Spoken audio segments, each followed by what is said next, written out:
Tuba City, Arizona. It's good to be here in the Western Agency. The members of the Budget and Finance are convening today for day 3 of the FY 2026 Comprehensive Budget public hearings, and we welcome everyone from the public, regardless of your agency, to join us at one of the public hearings.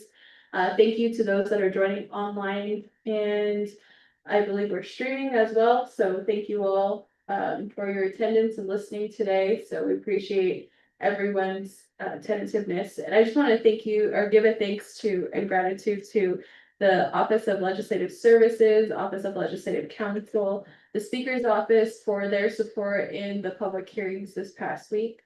And there was a big learning curve from the first time that we did the public hearings to this year. So we do appreciate the additional support. Thank you to the leadership of Mr. Tahi, Mr. Mose, and also for the support from Ms. Johnson and Speaker Crystal and Curley. So thank you all. All right, it looks like we're all set up here. We're going to continue to our public hearings, and we're going to start today's public hearing at 10:19 a.m. Today, the public hearing is scheduled for June 6th, 2025 at 10 a.m. The location is the Tuba City Judicial District here in Tuba City, Arizona. We are running on Navajo Nation time. I know there's a question whether we're running on Arizona time. So today we're on Mountain Daylight Savings Time. And so we'll call the public hearing to order, and I'll hand the floor over to Mr. Tahi to take the roll call for attendance verification. Of course, today we don't have to have a quorum, but I wanted to mention that Vice Chairman Carl Slater is excused today. Delegate Norman Vigay and Delegate Sherilyn Yazzie are excused until they arrive. Mr. Tahi. Good morning, Madam Chair, members of the Budget and Finance Committee. This is roll call for the Budget and Finance Committee, the 25th Navajo Nations Council's public hearing for June 6, 2025 at 10 a.m. Roll call. Honorable Shandine Parrish. I'm here. Honorable Shandine Parrish is present. Honorable Carl R. Slater. Excuse. Honorable Norman M. Begay. Excuse. Honorable Amber Kisnes-Bakrati. Honorable Amber Kisnes-Bakrati is present. Honorable Sherilyn Yazzie. Excuse. Honorable Lester C. Yazzie. Good morning, I'm present. Honorable Lester C. Yazzie is present. Madam Chair, you have 3 members present and 3 members excused, but you don't need a quorum for this public hearing. All right, thank you, Mr. Tahi, for taking that roll call for attendance verification. I also wanted to mention that members of the Budget and Finance Committee may be listening online. Yesterday, we were joined by 2 members in and out on the Zoom yesterday, so we do appreciate the attendance yesterday at the Navajo Department of Transportation in Mentmore, New Mexico for the Fort Defiance Agency. At this time in our agenda, we will have the invocation, and today's invocation will be provided by Ms. Myra Begay, the Tuba City chapter president. We welcome her up to the stand this morning. Yeah, it's Ed. Good morning.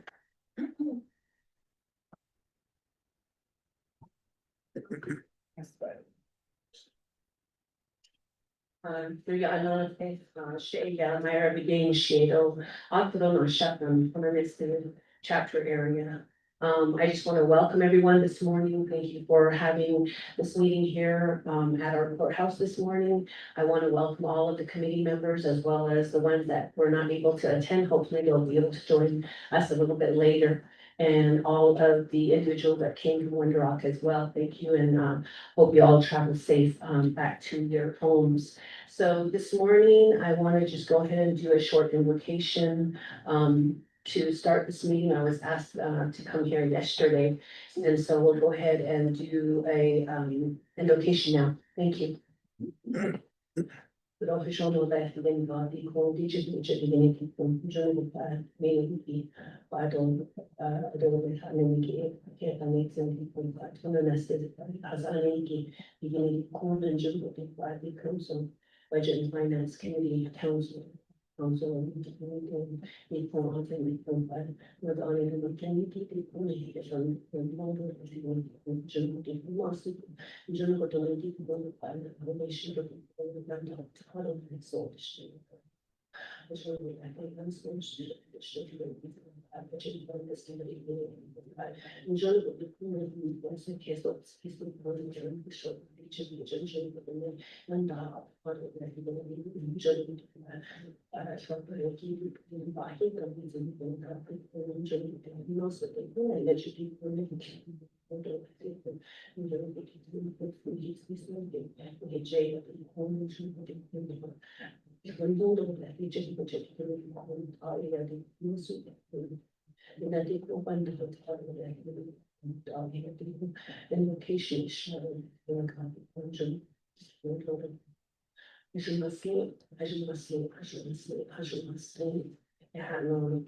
Again, like I said, my name is Myra Begay. I'm the Twin chapter president. I'm the first woman to ever be seated in this position since our chapter started in 1952. Wow. So Congratulations. yeah, thank you. I was the vice president the last 4 terms and now I'm the president. So, at the end of the speech, 토치기 시험에 세대시키기 다시 진도, 다시 진도,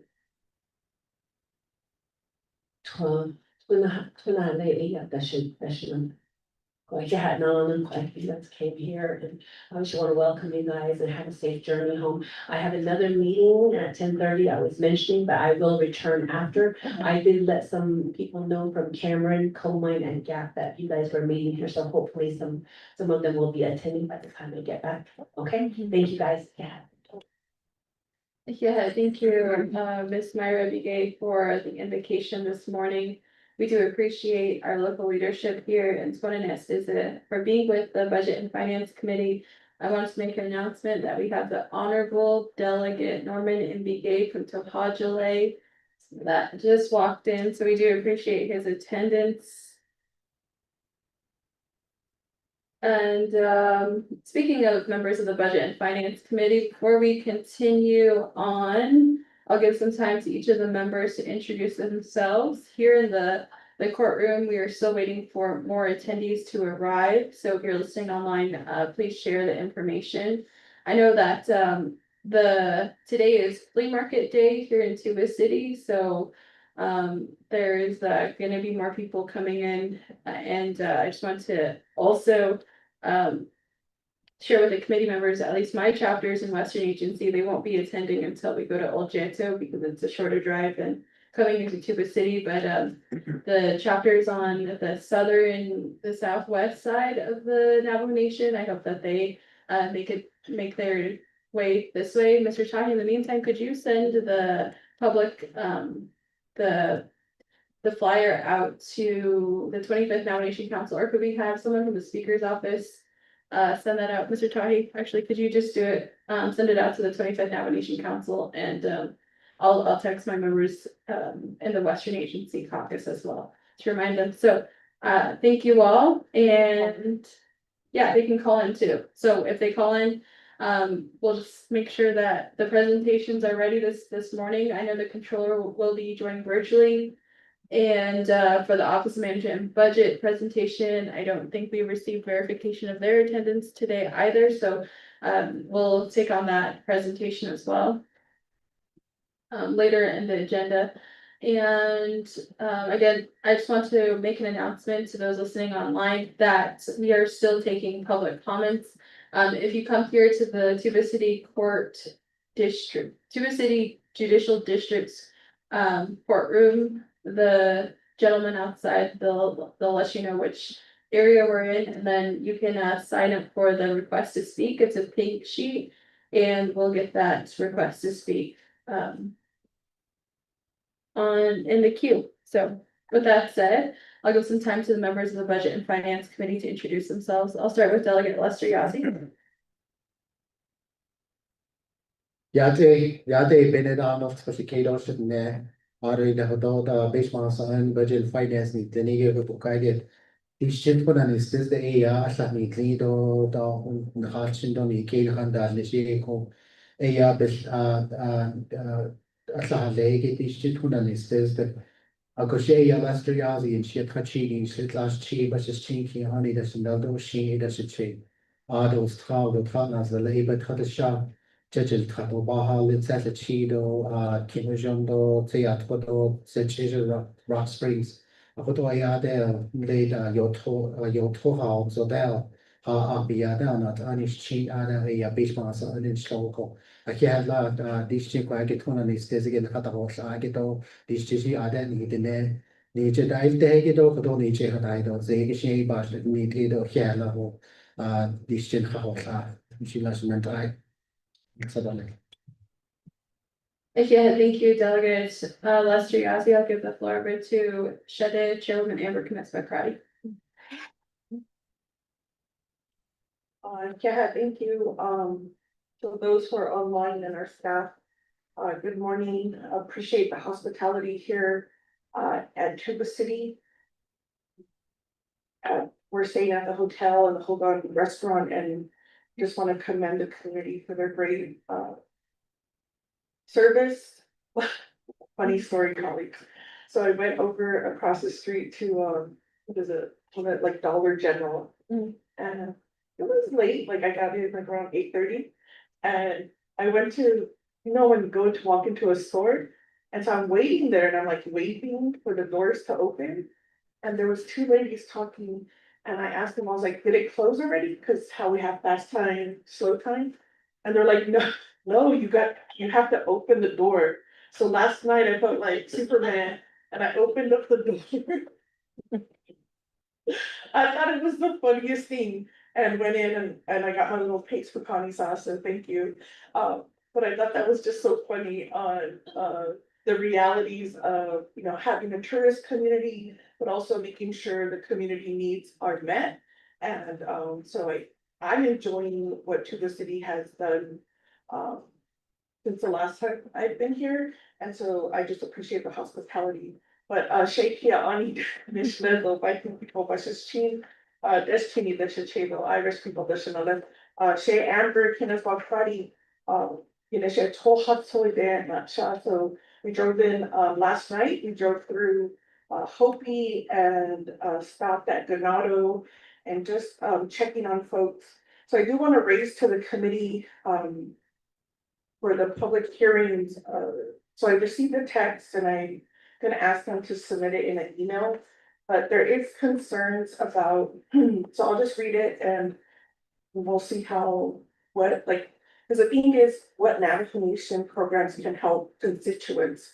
So advocates really help, so not disclosing any names. This individual said, yesterday I got a call from a young lady that lost her mother, father, brother, sister, and got this individual's number from someone that knew her. When her father passed away, the house she lived in, the trailer. I don't understand that. Now she's staying in her late father's broken down truck and trying to go to school and is in school at Colorado Springs. She got turned down for food stamps and she lives near the TNR electric power. People that came never gave her time to get out her things. And so we're trying to get in touch with leadership. They called a chapter asking for a letter of support to Navajo Housing Authority.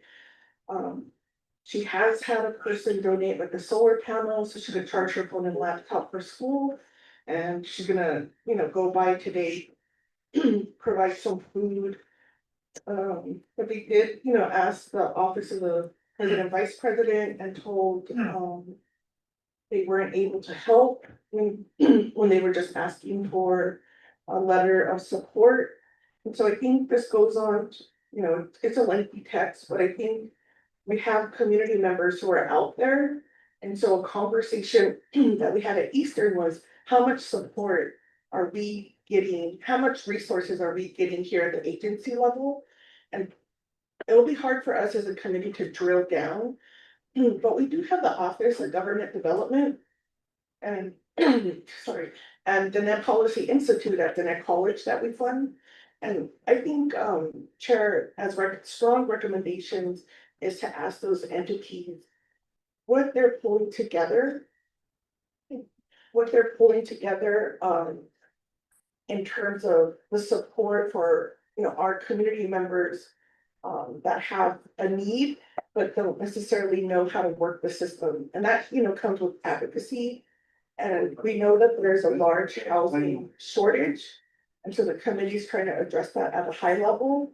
But we also need to see how we could support those housing advocates who are just trying to place, like the struggling college student.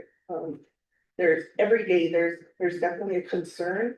But I think if we could turn into a nation that provides resources or at least some case management, so individuals, they shouldn't receive a no at any of our programs because we're all fully funded with all of the things we have to deal with, where there is a space to be grateful.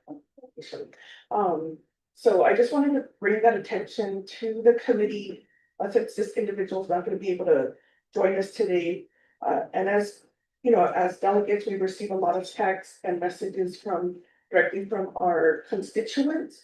And so I think that's something I'm going to bring up as a legislative concern, because the office of the president could be that if they look at themselves like as a resource center, like they could refer out. So when we deal with advocates, they have this whole network.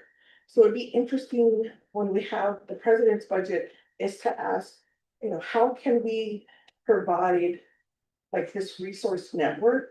So collectively as leadership, if we had to ask the question, they'll provide some guidance. I know we can't do everything for everybody, but there is a lot of mutual aid or nonprofits out there that maybe can do a better job reaching directly to community members than some of the programs where they're having trouble spending their money because, the red tape or short of staff. So I was hoping that we could include that as part of our dialogue, especially here, driving out here. The remoteness and of the road and signal. There still needs to be a conversation about how we just provide better resources to our people. So I appreciate the hospitality. Thank you for making me feel super powerful last night. And I'm glad that all of the committee members got here safe. And I appreciate the rain and the moisture. So I look forward to a great conversation today. Yeah. Okay, thank you, Chairwoman Amber Canespa Karate. I think this is a great question to ask the office of the president and vice president regarding their budget. Seeing in the last few budget memorandums, the president has stated that we have starved his budget because his office delivers direct services.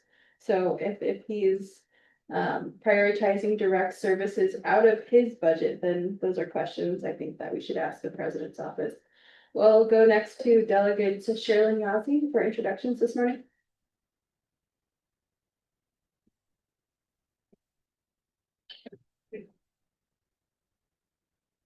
Morning. Good morning, everybody. Thank you to the staff for being here and setting up, and also thank you to the Tucson City Public Safety Department, allowing us to use your facility. Cheryl Yazzie,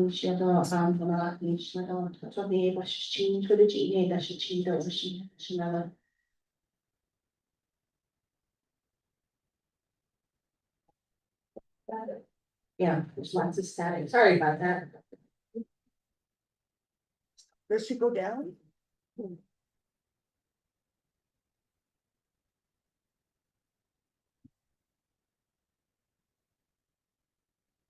Is this better? Yeah. Just want to say also thank you to everybody for being a part of the public hearings, to hear about our budgets. It's very important to really understand and ask as many questions as you can. Some of the things that we're also doing, and I think it's also important to pay attention to the bigger budget at the federal level. I understand that there's gonna be many cuts to President Trump's big beautiful bill. And there's a lot of initiatives, especially in the area of health, I've been doing surveys in my community and they are very concerned about cuts to social security, cuts to Medicaid, to SNAP. And I'm going to be, really am paying attention to, what's being said, during these public hearings, because I think we haven't, as a committee, talked about, I guess what you're talking about also, Delegate Crotty, is a contingency plan. I have not heard about one. And that's kind of concerning for me because what is the outcome of this, federal, the federal bills, the budget? If programs get cut, what do we need to be doing in terms of our federal agencies, IHS, Bureau of Indian Affairs, the Bureau of Indian Education, Navajo Nation? Have we even come together to talk about those contingency plans? I don't think so. We haven't really started that process, and I'd like to make that as a recommendation, or for me, for sure, and writing letters to our agencies and even letters to our congressional people, just to let them know that this is on my mind. So, it's really important to be paying attention to all of this, not just our little tiny budget for Navajo Nation, because it's gonna impact more than that. I just wanna say thank you for everybody for just kind of listening, paying attention, ask lots of questions. Thank you. Thank you, Delegate Sherilyn Yazzie. We'll go next to Delegate Norman and Begay. Good morning, everybody. Got a big audience here, so say good morning out there, Sherry Norman and Beginsia. Represent Elmo Raymond, unfortunately. I was mentioning here, I played national, so it was just change, and it's a change, but I just not thinking. All right, thank you, Delegate Norman and Begay, and then Vice Chairman Carl Slater is excused today. With that, we'll go into the housekeeping items and then we'll get into the presentations and we'll get that cue at that point. So again, welcome to the FY 26 Budget and Finance Committee public hearing. Today we're in the Western Agency. And today we're going to start with 3 presentations on our agenda. The agenda, item number 3, it goes into presentations. Item A, Office of Management and Budget, Comprehensive Budget Calendar, and also the flow chart on how it's prepared. We'll go over that as the first presentation. The second presentation will be led by the controller. He's online, so he'll lead that. The third is going to be on the Office of Legislative Counsel and Office of Legislative Services on the planning based map. So if you're here in the room with us, the first presentation is going to be on the screen sheet. That has the calendar and the flow chart. The second presentation, when the controller leads the presentation, is going to be on the white papers with the staple. That presentation will be on the Navajo Nation revenues. And the third item is going to be presented off of the blue sheet. So that's the flow of the presentations this morning. All right, with that said, I'll welcome our superintendent from Navajo County, Spur Benali, welcome. Okay, so let's start with the presentations, or I believe, Leanne, or is the pink sheets in the back? Okay, Ms. Johnson said the pink sheets are in the back. The pink sheets are the request to speak, so once that's filled out, they'll let us know who's in queue. All right, so the first presentation is gonna be on the green sheet. It's labeled the Navajo Nation Fiscal Year 2026 Budget Preparation Calendar. And we'll go over the first, the first side is gonna be just the chart, not the flow chart with the arrows. It'll just be the the columns listed from 1 to 18 with the dates on it. And on our green sheet, this is the calendar for the Navajo Nation comprehensive budget for FY 26. We're currently in FY 25, and this process for the FY 25 budget happened last year, last summer, and now we're currently utilizing the FY 25 budget. So for this budget in the FY 26 comprehensive budget calendar, the Budget and Finance Committee is tasked with approving the controller's projected revenues. That we're tasked with passing the budget instruction manual and also approving the budget calendar through a resolution at the Budget and Finance Committee.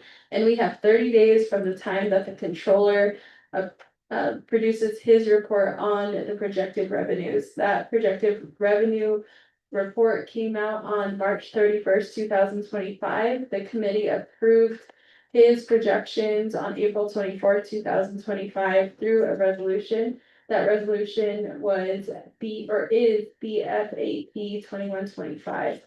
And in that resolution, we set the planning base amounts. We also approved the projections, as I mentioned, and also the calendar.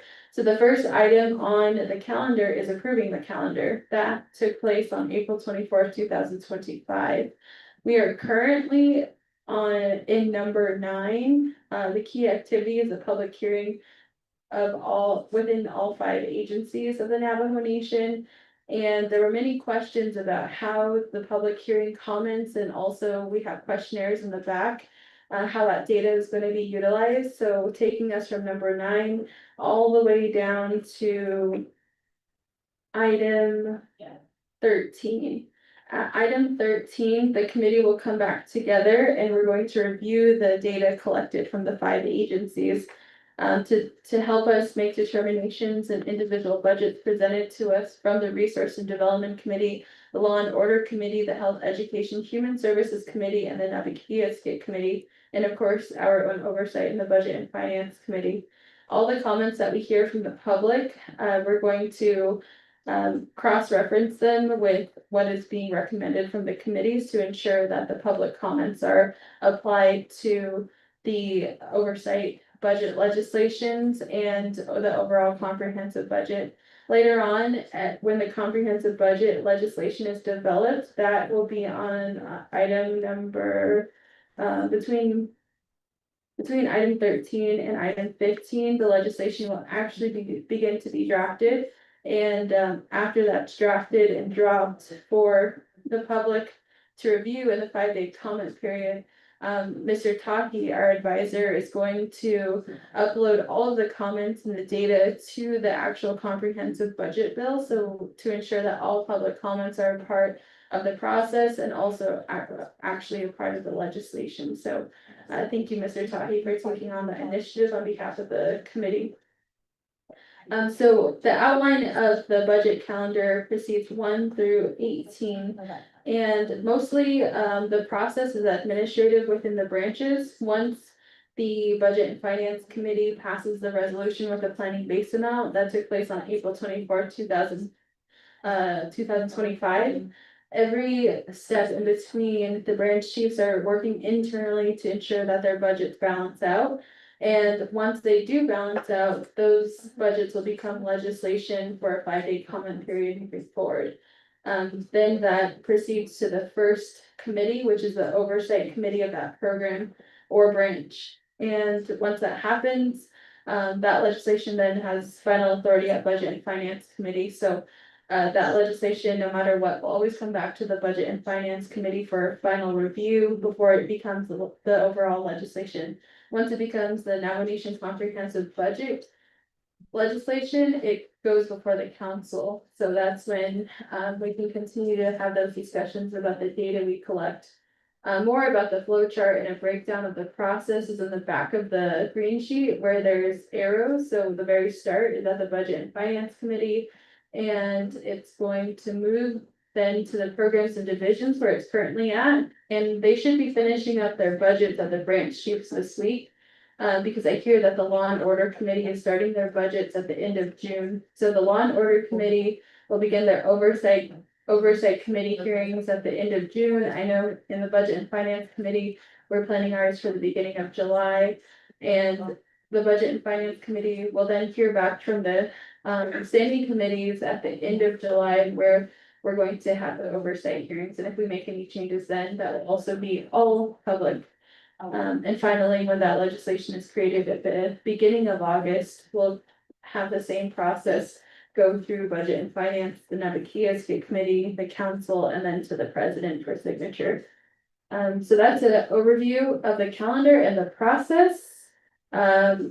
I do see we have more member attendees here. Again, if you want to request to speak, fill out a pink sheet in the back.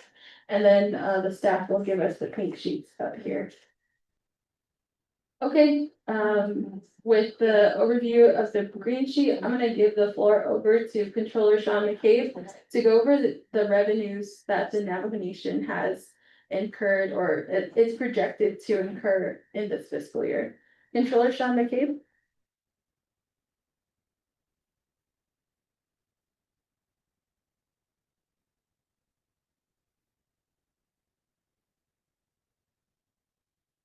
Sean McCabe.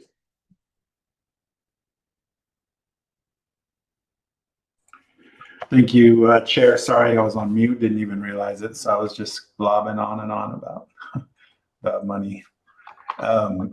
Again, thank you, Chair Parrish, members of the 25th Navajo Nation, Navajo Nation Council Budget and Finance Committee, and of course, good morning, and to all of the chapter officials and attendees, both online and in person. I apologize. I couldn't be in there in person today. Had some issues come up that I had to attend to, so I had to do this one remotely. First off, to introduce my clans.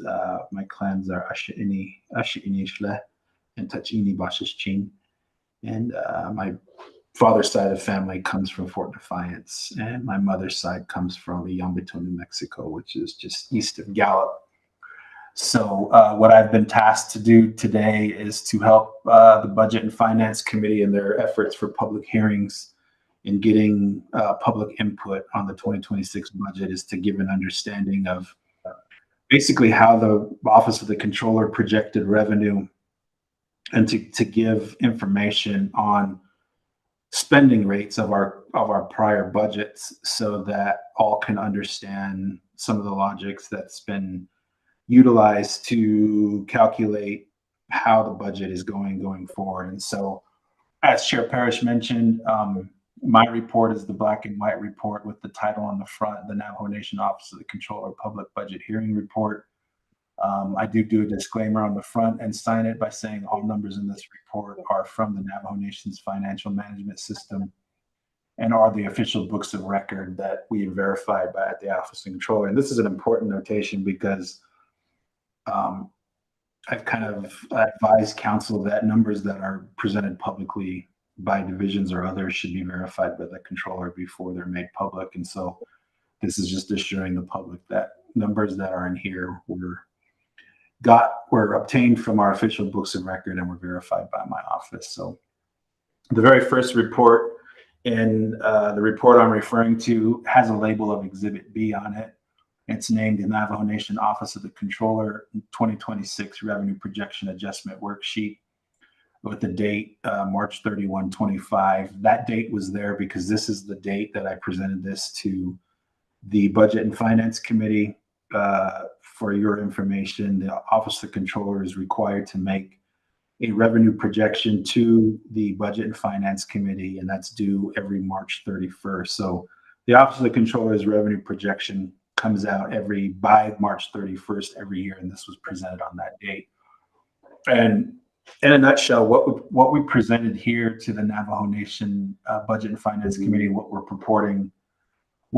reporting to the public today is the Office of the Controller has been advising Budget and Finance, the Office of the President, the Judicial Branch, and the Council that the Navajo Nation needs to take a more analytical approach to our budget amounts, meaning we should really start understanding that the budget has traditionally been based on projections. And as you all know, projections can come true or they can't come true. Sometimes they don't. And we should really start looking more at what we're actually spending, and then figure out how to fund current spending levels, and then address any other needs through our unmet need process. And so what we did here is we presented an outlook to the Budget and Finance Committee by all of our revenue sources, and I'll go through those in a second. And we took a look back of all of the reported revenues in our audits back to 2020. We then presented a 2024 unaudited amounts by revenue category. In that column, which I'll go through here in a second, those are revenues reported in our FMIS system but have not yet been audited. So our 2024 audit is actually happening right now. Our year end at the Navajo Nation is September 30th. And those reports, those audits are due 9 months after year end. So our 9/30/2024 audit is due in roughly 24 days. So it's being finalized now. So the numbers we presented in March were unaudited, but still in the FMIS system for 2024. 2020 through 2023 were actually audited numbers from our audit report. From those numbers, we calculated a 5-year average of all the revenues by source over those 5 years. And then the last column, we actually took all the revenue from October 1, 24, which is the beginning of this fiscal year, and all that revenue from October 1 through March 2025, so a couple months ago. We took that first 6 months of revenue and did a calculation to annualize or project it through September 2025, which is the end of this fiscal year. And we used these two columns, the 5-year average and the annualized amount, to just look at what the projected revenue was in the little box on the bottom left, and just figure if there was any reason to adjust the projection based on actual performance, what we've actually been earning in revenue. And so you'll see that the sources of revenue that we consider for the general fund budget, these aren't the only sources, but these are the sources that the controller will project. Our oil and gas revenues, which we get those numbers from NOG, from Navajo Nation Oil and Gas, and are based primarily on royalties from gas and oil sales on the open market. The coal revenue is a number we get from NTEC, the Navajo Transitional Energy Company or Corporation. And NTEC gives us these numbers on coal royalties based on the coal activity that NTEC is still undergoing, and we get the royalties off of it. Then there's tax revenue. These consist of a series of taxes on the Navajo Nation, primarily the business activity tax, oil and gas severance, the pit tax. There's other taxes that are in there that are available to the general fund. Then investment income is income that we earn off the Navajo Nation's investment portfolio. And in that portfolio, there's roughly $9 billion worth of assets. Not all of those are available to the general fund. Most of it's in the permanent trust fund, which can't be touched unless there's a referendum by voters. But we are allowed to use investment income off of that to fund general fund activities. And this investment income is just general fund investment income, because there's another allocation that we've actually proven that we don't even really use of permanent trust fund income. That's $40 million a year that's allocated. That is allocated to the general fund budget, but it's not reflected here yet. So then there's land rentals, right-of-ways, and business site fees. Then there's court fines and fees. And then there's other miscellaneous revenue per our financial statements in the audit. And I'll draw your attention to the last two columns there, the 5-year average. So for oil and gas, the 5-year average from 2020 to 24, 36.9 million. Coal revenues, 38.4. Taxes, 94.6. Investment income, 49.1. Land rentals, our right-of-ways and business sites, 73.759 million. Court fines and fees, 296,000. And then other revenue, the 5-year average is 31.677 million. And if you look at that compared to what we projected to finish out 2025 with, oil and gas revenue, 27.16 million, coal revenue, 32.292, taxes, 79.848, and then a huge jump in investment income, 136.236 million. Land rentals, right-of-ways, and business sites, 101,042,000. Court fines and fees, 232 million, and then other miscellaneous revenue, 13.644. And the reason why I draw your attention to those columns is you can see that based on the 5-year average and what we think 2025 is going to do, there's a drop off in oil and gas revenue, coal revenue, tax revenue. And really the only bright spot for us, if you look at that 5-year average column compared to the annualized column, is investment income. And that's the income that we have invested in our investment portfolio, where the 5-year average is 49.1 million and the annualized for 2025 is 136 million. And keep in mind, this was as of March. And we just had an investment committee meeting a couple of weeks ago where we had our money investment managers come in and tell us that because of the Trump tariffs, our investment income has actually taken a hit since then. And I'm making this point because investment income, while it's a bright spot, is highly volatile, meaning it can go up and down. And in fact, if you look at the columns from 2020 to 2024, it's a low point in 2022 of 25.7 million, then a high point in 2024 of 92.7 million. So the market goes up and down, and it's a number that we monitor closely, but it's a number that could be really big one year and down the next year.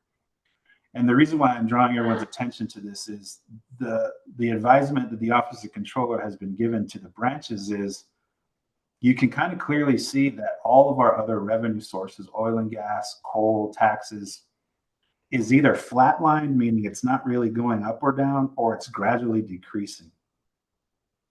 So there's no real new revenue generation except for, again, the investment income line, where we're actually looking at a pretty good year in 2025. But again, that number based on Trump tariffs and other things that happen in the overall worldwide markets, that number can go up and down. And so the Office of the Controller has advised the Budget and Finance Committee to be what we call cautiously optimistic, meaning this is a great thing for people to see and a great number for us to look at, but that number, that could go down to as low as 25 million as we saw in 2022. So our primary streams of income are actually flatlined or even decreasing.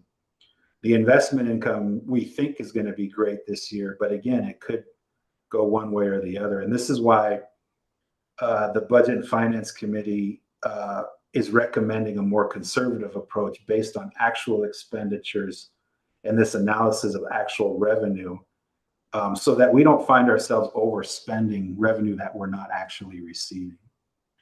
So last part I'll make on this report is if you look at the little box in the lower left corner, that 2026 initial adjusted column, that's the 2026 revenue projection that the controller made and that Budget and Finance Committee actually ended up approving. And if you just, I won't go through it, but you could look at those numbers in that column and compare it to the 5-year average and the annualized. And you can see that those numbers are pretty close to where we've been over the past 5 years or where we think we're going to be in 2025. So the Office of the Controller found no real reason to adjust that initial projection. And that's why Budget and Finance Committee basically approved that revenue projection of 285.549 million as the controller's revenue projection. And that is what guides the next report on this. And in this report, what Budget and Finance Committee had asked us to do was close out the 2024 fiscal year, which we did, which is now being audited. And that report will be done hopefully in the next 24 days before the June 30 deadline. And we basically took the 2024 approved budget with all funding sources, not just the place-based planning amount. We compared it to what we actually spent and encumbered. Then we showed how much available budget was available at the end of the year, which really means how much we didn't spend of the budget. And then we give that last column the percentages, which represents the percent of the approved budget that was actually spent. And so you can see in that top box, the executive branch was budgeted 108 million in 2024. They spent 78.1 and left $29.8 million unspent. And that's a spend rate of 72.39%, meaning they spent 72% of the amount that was budgeted for them. Operating follows suit. They spent 79.14% of their operating expenses budgeted. The one area where almost all of the amounts were actually spent that were budgeted was direct assistance, where 95.75% of that budget was spent. And it should be noted that the direct assistance line item, most of that budget and money is the amounts that go to chapters as direct assistance to chapters and other direct assistance provided by executive, but the bulk of it is chapter money. So basically what was budgeted in 2024 for direct assistance was actually spent. Capital outlay budget, they spent 57.28% of that. And the matching, which the matching is a requirement by the federal government. There's certain grants that we get from the federal government that we're required to match. So as an example, our Head Start money, the federal government will say, we're gonna award you $1 million. The overall grant is $1 million, but we're only gonna pay you 800,000 of that. You have to match 200,000 of that. And we have several grants that have those clauses. Head Start isn't $1 million, it's much more than that, but I'm just using it as an example. So our required match budget for 24 was 9.9 million. We actually only spent 5.8 of that for a spend rate of 58.64%. Moving down the judicial branch, salaries and fringe, they spent 72.88% of their allocation for salaries and fringe. They spent 66.84% for their operating expense budget. And they basically spent their entire capital outlay budget, spending 98.97% and really only leaving $1,100 unspent in that budget line item. Lastly, the legislative branch, which is primarily the council budget and other departments that fall under the council. Legislative spent 77.82% of their salaries and fringe budget for 2024, 85.6% of their operating budget, and virtually all of their capital outlay budget, leaving only $1,600 unspent. Overall, the Navajo Nation budget with unmet needs and every other source, $318.8 million. We spent $248.645 million and left $70.170 million left unspent in 2024 for a spend rate of 77.99%.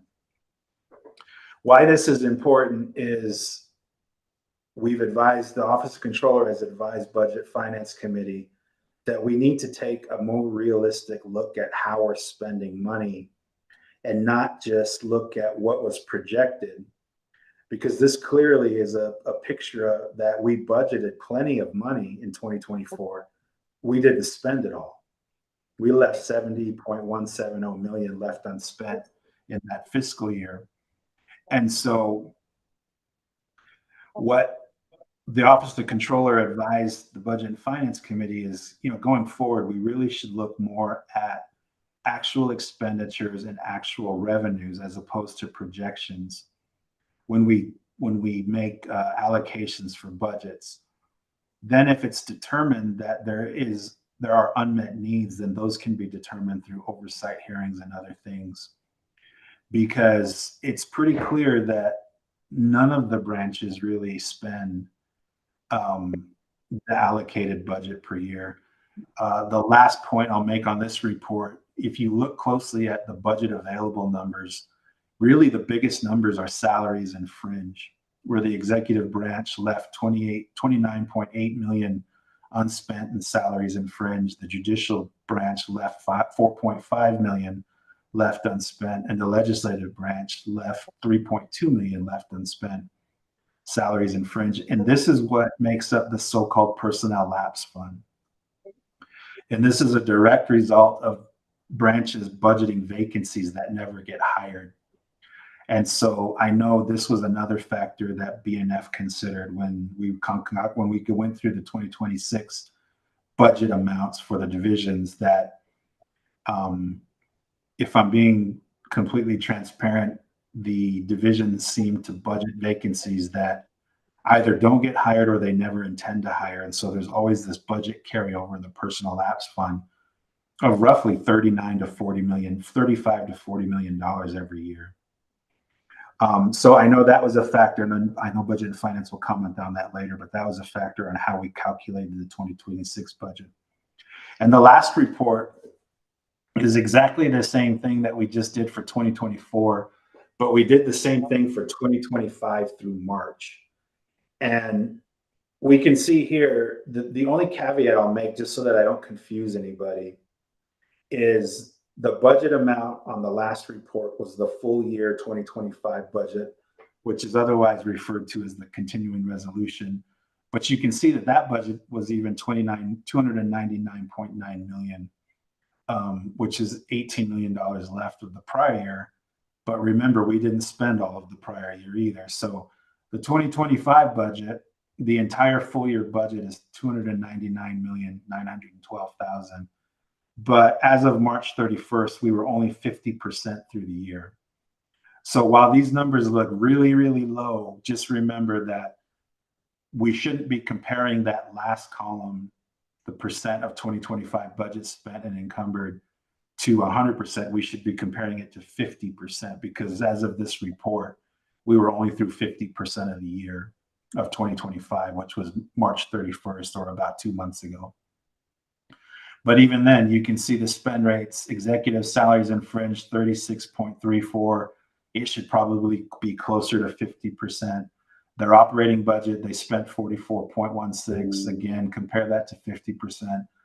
The one bright spot, again, is the direct assistance, which is, again, the chapter monies and other direct assistance, where we fully spent the 50% allocation through March. Actually overspent it a little bit. Capital outlay, only 28.16%. And in the matching funds, we actually overspent 121. We spent 121 on the full year allocation. But with the matching, we usually do that. That's kind of a timing issue. In the judicial branch, salaries and fringe, they spent 38.8% of their budget. Again, that should be closer to 50%. Operating, they've spent 26.7% of the budget. That too should be closer to 50%. Capital outlay, they spent 26.5%. That too should be closer to 50.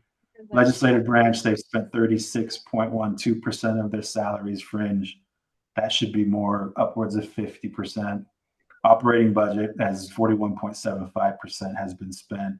That also should be closer to 50. And their capital outlay budget, 2.52%. And again, that should be closer to 50. But also keep in mind, as of this report, there was still 6 months left to spend the rest of that money. However, the spending rate on average is 41.37%, meaning if you just double that, because that's 50% of the year, we're looking roughly around an 82% spend rate, which the prior year it was 77%. So what we're trying to illustrate here is in 2024 and 2025, of all the budgeted amounts of money that was given by the council to the branches, roughly somewhere between 77 and 82% is spent every year. So a good round number is basically 80% of every budget is not fully, or 20% of every budget is not fully spent. And so we presented this to Budget and Finance Committee, and now have the privilege and honor to present it to the public to show that the Navajo Nation consistently budgets money that we're not spending. And in this report, we only showed you 25 and 24 in the spirit of being brief, but we also looked at this back and gave that to the Budget and Finance Committee, and the trend is similar. So, Shinata and members of the chapters in person and online, that's our report. And I just want to thank you all for the opportunity, but also just end by saying, hopefully this gives you an understanding of where Navajo Nation budget has been, what actual revenues have been, how that played into the controller's revenue projection, the spending rates of all the branches over the past couple of years to show you that we're budgeting a pretty big amount of money and we're not spending it all. The only other thing I will mention, and I think the Budget and Finance Committee will talk about it later, there's one absent amount of money that's not in my projection, and the permanent trust fund interest. There is a current 5-year plan that requires $40 million of that interest to go to fund the general fund. So that first page report that showed 285 million for the revenue projection, we actually have to reduce that by certain set-asides. After those set-asides were done, the amount that was available to the general fund was roughly 227 million. But then if you add 40 million to that per that permanent trust fund, the overall budget would have been 267 million. But OOC has advised the committee that historically, based on the revenue, the spending percentages that you see here, if you look at 2024, where we reported that 70 million was not spent, we're not even using the 40 million that is allocated from the personnel or the permanent trust fund. Yeah. So these are all things that I know we advised Budget and Finance were reporting here today. Shinata Parish and members of the committee, that's my report. I thank you for the time I had.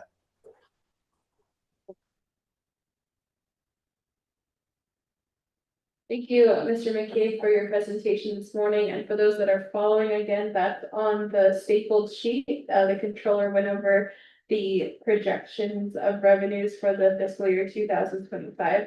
And just generally, those trends, you can see that there is a downward trend in oil and gas, a downward trend in coal, a downward trend in taxes, downward trend in land rentals, right-of-ways and sites. There's a downward trend in a lot of our revenues. So that's a big consideration when we're talking about new expenditures. The committee also sees these downward trends because there's no new revenues in those sources of income for the nation. Also, I want to mention that if there's any questions about the total set-asides, I know that there have been previous discussions about the Veterans Trust Fund, the Permanent Fund Trust Fund, the Land Acquisition Trust Fund.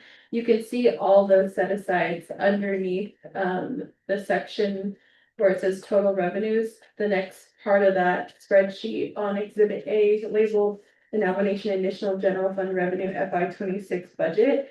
Those set-asides are listed and those will be taken off of the top of those revenues. So once those set-asides get taken out, then we can start talking about the planning base amount. So if anyone has any questions about the set-asides, those are codified in law, meaning they're part of the Navajo Nation Code and that they must be followed before we even have a discussion about operating budget for the Navajo Nation. So Controller, could you just hang on the line for a little bit longer? We'll go over the planning base amount, and if anyone has any questions in regards to the revenues or the set-asides or even the planning base amount as we complete our presentations this morning, just hang out for a bit in case anyone has any questions. Okay, the last presentation this morning is going to be on the blue sheet. The blue sheet is the Budget and Finance Committee 25th Navajo Nation Council total planning base amount for the fiscal year 26 comprehensive budget. There you can see listed several items totaling $227 million. If you refer back to the controller's report, you'll see that the controller projected around $280 million of revenues this year. However, the committee has taken a look at the total revenues and compared it to the actual expenditures of the Navajo Nation. In the controller's report, you can see that FY24, the Navajo Nation government did not spend $70 million in their operating budget. And with that consideration, the committee then took a look at those expenditure rates and made or determined a planning based amount for the executive branch, the legislative branch, and the judicial branch. Solely based on data. So before we get into those planning base amounts for the branches for services to the Navajo people, I'll go through the entirety of the planning base amount. After the set asides get taken out of the revenues, the first item that gets taken out is the fixed cost allocations. The fixed cost allocations are primarily rental costs for several programs, and also we have other fixed costs associated with the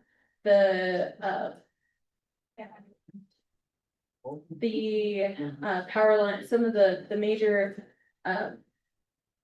the revenues that the nation hopes to attend, so we do pay for projected potential there, what is it called, Rodney, the Four Corners, not the Four Corners power, the transmission line. Transition line. The transmission line is one example of rentals that we do pay for. And other costs that we have to pay for no matter what, because they need to be taken off the top. Essentially, there are bills.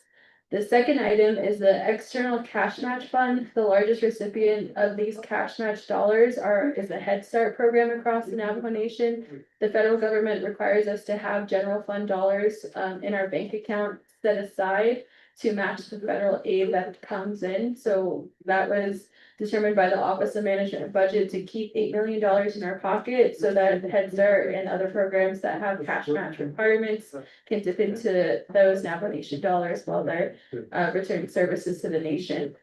The executive, legislative, and judicial branch, they have their planning base amounts determined there. For the executive branch, it's 102 million, just a little over 102 million. That also includes the chapter dollars. And the legislative branch is set at 16 million even, and the judicial branch 14 million flat. Those items, I did speak to individuals that are preparing their budgets, and they have balanced out their budgets so far, and they're working with their oversight committee to get the legislations drafted. So the progress in the budget process is moving along as we speak. The next item is a chapter non-administrative costs. That's $14 million.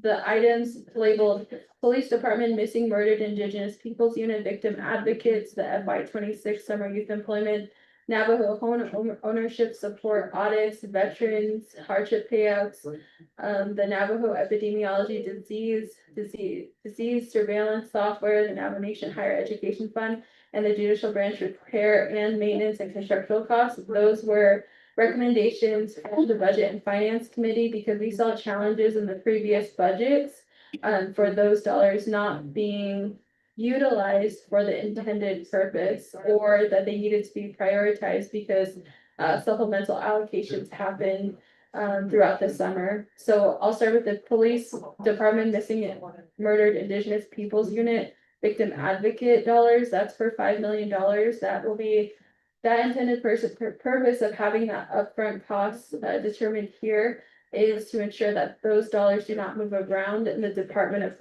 Public Safety, and that the Department of Public Safety, the Police Department of the Navajo Nation, needs to create this missing persons unit, and also victim advocate dollars can be accessed at the Department of Public Safety. We have allocated monies in the past, but sometimes those monies move around. They're not supposed to be. So we're taking a deeper look at that and trying to be proactive. We put it up here at the top. The next item is the FY26 Summer Youth Employment. Every year, there's a delegate that sponsors a supplemental budget for the chapters to get additional dollars for summer youth employment. So this year, the committee has determined to put this at the forefront of the budget so that the chapters can get money for the FY26 year. The committee has also pressed myself as an advocate for these summer youth employment dollars to implore upon the chapters to also utilize the workforce development dollars available at the Navajo Nation government. The next item is the home ownership support for $15 million. Vice Chair Carl Slater is the biggest advocate for these dollars. It is essentially using $15 million of the Navajo Nation General Fund dollars to work with banks in order to get in credits to help the Navajo Nation create a borrowing mechanism for mortgages and home ownership on the Navajo Nation. The next item is audits. These dollars will be utilized, $200,000 will be utilized to assist the Office of the Auditor General in paying for audits, especially when it comes to corrective action plans where multiple audits are required.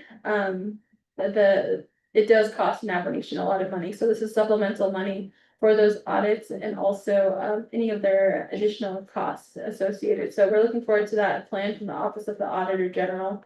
The next item is veterans hardship payouts. However, you might be familiar with these dollars as the $5,000 allocated for the chapters for the past 2 years, 2 budgets, where the committee has advocated for $5,000 to go to the chapter for veterans events. So those dollars, as we've learned from the controller, are being spent down. So that allocation is continuing. The next item is the Navajo Epidemiology Center disease surveillance software.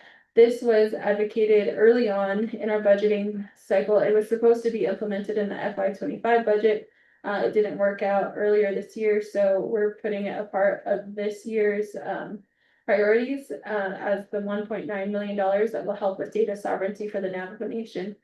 The Navajo Higher Education Fund, this is in an unusual place in the budget. It's usually in the set aside, so you would not typically see this a part of the planning base amount. However, the resolution that determines the Navajo Nation Higher Education Fund has expired. So in good faith, the committee has determined to use the previous amounts in the previous resolutions, the $12.4 million, and put it a part of the budgeting process through these planning base amounts. These dollars will go to the Navajo Technical University and the Diné College to assist with their education plans as our tribal colleges. The judicial branch advocated for additional dollars for repair and maintenance for contractual services regarding some of the court buildings that need minor repairs and also contractual services to complete their planning their wage study for the judicial branch, which is separate. You'd be very surprised if you did not know the judicial branch has a different HR process and different HR department manager than the legislative and executive branch. So we've come to learn so much about that here in the Budget and Finance Committee. And that totals $227 million as an initial planning base amount. This is kind of the square box that says, all right, this is where we're gonna start. But that doesn't mean that different branches, executive branch, legislative branch, or judicial branch cannot offer unmet needs. Of course, there will be unmet needs regardless, and that's why we're coming to the public to hear unmet needs and to hear the shortfalls of the Navajo Nation government. Because in our committee, we listen to the input of the people and we ask those same questions to our colleagues on the council, to the chairwomen and the chairmen of the committees to make sure those services are allocated for in this budget. So that's the presentation so far. I don't know if anyone has any questions. You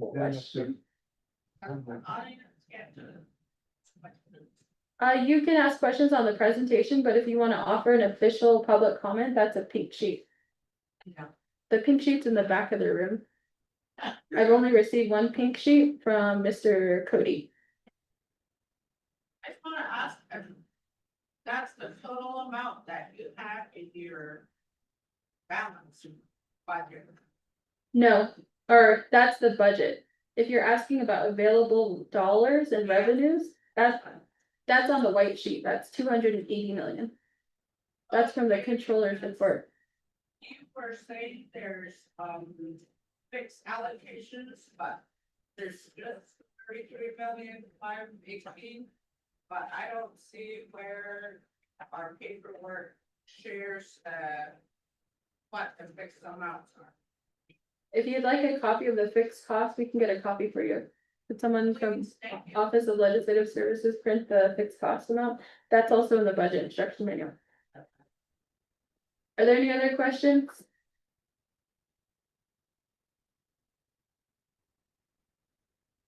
All right, hearing none, members of the committee, anyone want to offer any comments so far?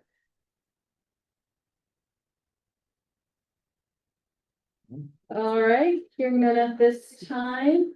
I just wanted to make an announcement that if you are here in the judicial complex, part of the public hearings, we do have lunch outside. And the committee has sponsored 75 meals this afternoon from Bitty Chitty. And today we're having pulled pork sandwiches. So if you're here in attending the public hearings, feel free to they're serving outside of the courtroom here. If you want to go grab a bite and then come back in, we welcome that. And then I want to mention that Mr. Cody is first in line. And without further delay, if no one has questions about the presentation so far, we can get into the public comments. We'll offer at this time,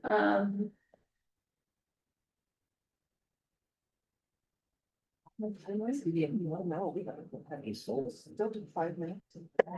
all right, so we're gonna offer, we've done this in Eastern Agency and also in First Finance Agency. The first round is 5 minutes. And then just to be respectful of everyone in queue, we'll go 5 minutes for each round. But if there's additional time you would like to present, we'll do unlimited time for the second round. So for the first round, again, you're limited to 5 minutes, and the second round, you'll have unlimited time. All right, with that, those announcements made and the parameters set, we also have Mr. Trey back here. He's our timekeeper, so he's gonna let you know how much time you have left while you're presenting. And then again, you can definitely come back for a second round to continue speaking and sharing your public comments this morning. All right, members of the committee, let's begin the public testimony this morning. We'll welcome up Mr. Nelson Cody. Thank you for coming to the Tuba and hopefully you guys fill up your gas tanks. Like with the sales tax and spend the night for hospitality dollars. So yeah, siya ay Nelson Lee Cody Jr. and Chip. Siya ay Nelson Cody Senior. Ano siya mga Sally Cody Lupe. Lupe Tonas Deza na siya. Tonas Deza local government ship. This is my summer student. He's been with me for about 6 months, Aaron. He goes to Vinay College. So I just want to probably just start off with the first round is the chapter has received awards from the University of Arizona Dropman Institute. It's Urine Landscaping have a certificate of excellence, planning excellence for enterprise visioning study. What we did was we took economic studies and we came up with a preliminary economic plan. And then we also have an award. It's from the American Institute of Architects. It's a 2024. We got this last year in October. Community Design Award. And this is for the Tuba City Master Track, where we call it a government complex. And so what we planned was for a new chapter house, a new community center, a retrofitted gym, and a new outdoor market, all to fit on the Tuba City chapter track. Then we also did a what we would call a programming session to where we took all the Navajo Nation departments in Tuba City, counted how many rooms they used, and then we asked them doing a survey how much space they needed more for all the other activities within their buildings, and then we looked at all the employees and the parking lot size, and then we added some more services. As to say, you know, what else would the nation be bringing to Tuba if they were to expand services? So we have quite a bit of studies that we've done here in Tuba City. So we do have a booklet brochure type thing about the Tuba City chapter track. And we have what we call the nation's building. It's 2 buildings that we programmed to fit all, again, the Navajo Nation programs in there. As when we visit all our Winter Rock offices here in Tuba, they're all within dilapidated trailers. with mold, with,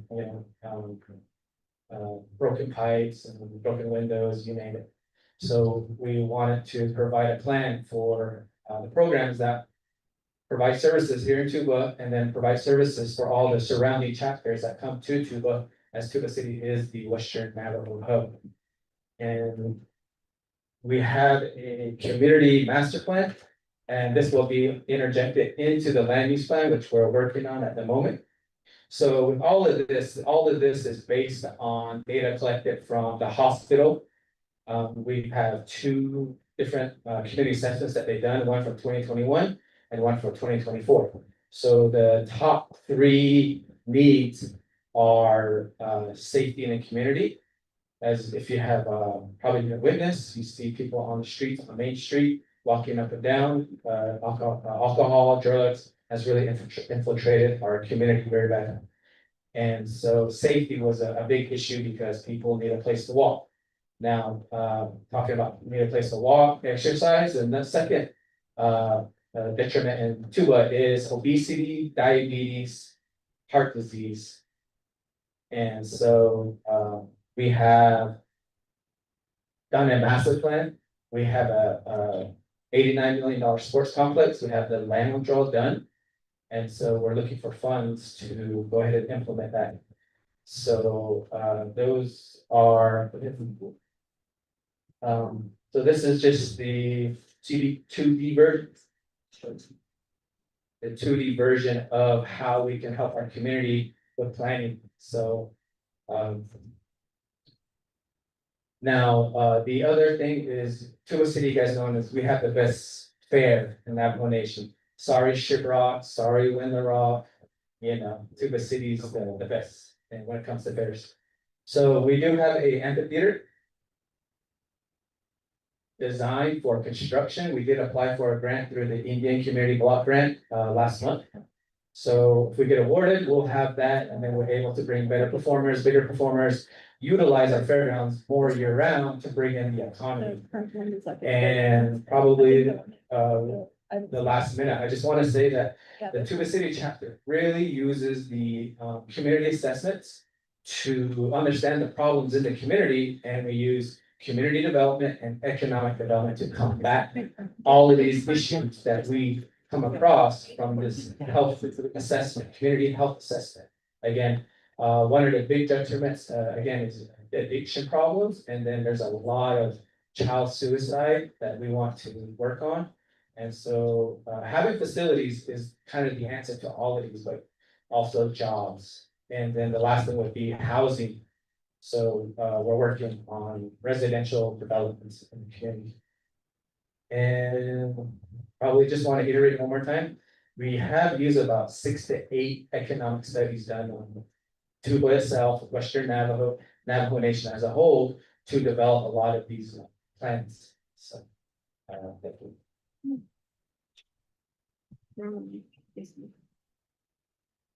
All right, thank you, Mr. Cody, for your comments this morning. Members of the committee, does anyone have any questions at this time? Or comments? Thank you directly. Okay, so we'll go to Delegate Lester Yazzie and then Chairman Amber Kenneth McCarty.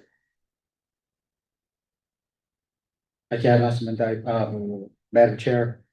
Thank you, Mr. Cody, and then also your the student apprentice for your office.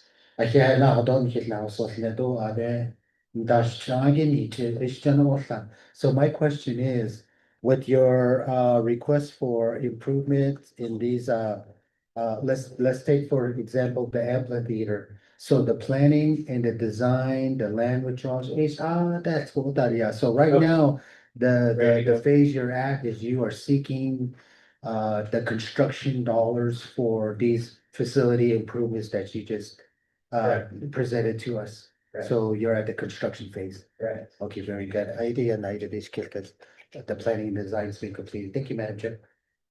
Thank you. I'll go to Chairman Kenneth McCarty. Appreciate it, thank you. So the public hearing is on the fiscal year 26 comprehensive budget. In terms of the comprehensive budget, yeah, I'm not sure, I'm trying to think of if there's something in this presentation that you wanted the committee to consider for the fiscal year 26 comprehensive budget. I'm not sure how involved the chapter is in creating their budget requests. So if you could just provide some insight in terms of the parameters of not only the public hearing, but also like giving us an idea. I'm sponsoring and Chair Parrish is co-sponsoring the plan that was given to Budget and Finance and RDC. It's not a final plan, but I'm gonna just look up what are considered your priority projects on your ICIP. And so there is like navigation law that requires Department of Community Development to develop a 5-year plan. And that's in line with the budget that's been waived the last 8 years. And so this year, I'm hoping that we don't have to waive that provision. And so I think that's where I wanted just to get a little bit more clarification being here in Western, and I appreciate the presentation. But in Eastern, we heard a comment from chapters about the sales tax and how that's distributed. If there's equity across navigation.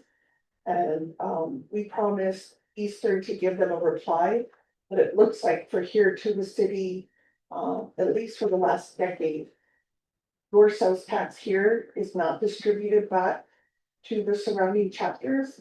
So I wanted to get a little insight then on how you interact with the surrounding chapters and how they then financially benefit from the vision of what's happening here to the city. Thank you. That's great. Particularly representing. All right, okay, Mr. Cody. I can make that. As far as, you know, the coming into what we say with the, you guys have mentioned the comprehensive budget. In the wind system, we do have this, the stage cover with the green room for our fairgrounds in there. We have our sports complex also in the wind. We have our community center, new community center, and a retrofitted gym. We have our outdoor market and a new chat house all within the wind system as well. And we also have our community and veteran cemetery also within the wind. So at this current moment, we have completed our negotiations with the architect firm for designing the community center, the new chapter house, a retrofitted gym and an outdoor market. So we're just waiting on the contract to be developed and to be approved by DOJ.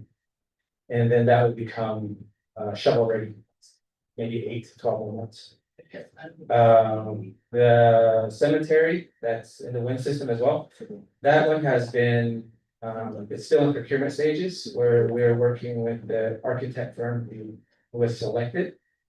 And so myself, DOJ and architect firm are discussing terms. So that shouldn't, I couldn't tell you if that's gonna resolute in, you know, an agreement or not. So I'll just leave that one at that. The thing about the sales tax, you know, that was before me. I've been with the chapter for 40 years, 5 months and 18 days. So that tax was done before myself. I do know that the tax is at 18% is sent back to the navigation. And as far as surrounding chapters, the chapter service boundary, you know, when community members from other chapters come to Tuba, you know, they're able to use our transfer station, collection station for free. The whole Navajo Nation, a lot of people come from other chapters and bring their trash here, especially during the pandemic. And the budget went up on that, skyrocketed to over $500,000, you know, and the sales tax was used for that. And so a lot of these designs are for community facilities and government facilities that then the Navajo Nation programs use, the community uses, the hospital uses, the schools use. And so a lot of these community members, children and parents, they use all these services here in Tuba. And we use the tax dollars to, do our best to increase safety, to increase the quality of life here. Because they live out of town, but they work here and they bring their children. And so we have a lot of good partnerships in different areas with the hospital primarily, but we also work with schools. And so when they ask us for services, it comes from the chapter, but it ends up resulting in the school or the hospital providing services to people out of town as well. So I can say that, and that's, it's more of an in-kind as opposed to direct services. But we do reach out to the other chapters on what's your land use plan look like? And how can, what we have, can you guys benefit off of it or learn off of it? But it's not direct services where the chapter says, oh, we'll do your land use plan. But we show them how we do it, and then they're given that benefit with it. Or, chapters will come and say, how'd you do this, how'd you do that? And we share our network, share our resources with other chapters. And looking at their ICIP, that's the first thing, is our community renovation, and that's number one. But we'll have it. We'll go back to Chair Amber Knesset Friday. Appreciate it, Judge. So this would be helpful as, sponsoring this legislation and trying to meet the appropriation law requirements. There is a section, it's Title 12, and it's like section 860. And so maybe what could be helpful in this discussion or in a follow-up is if you could look at, I'm gonna let you know what was given to us as committee members.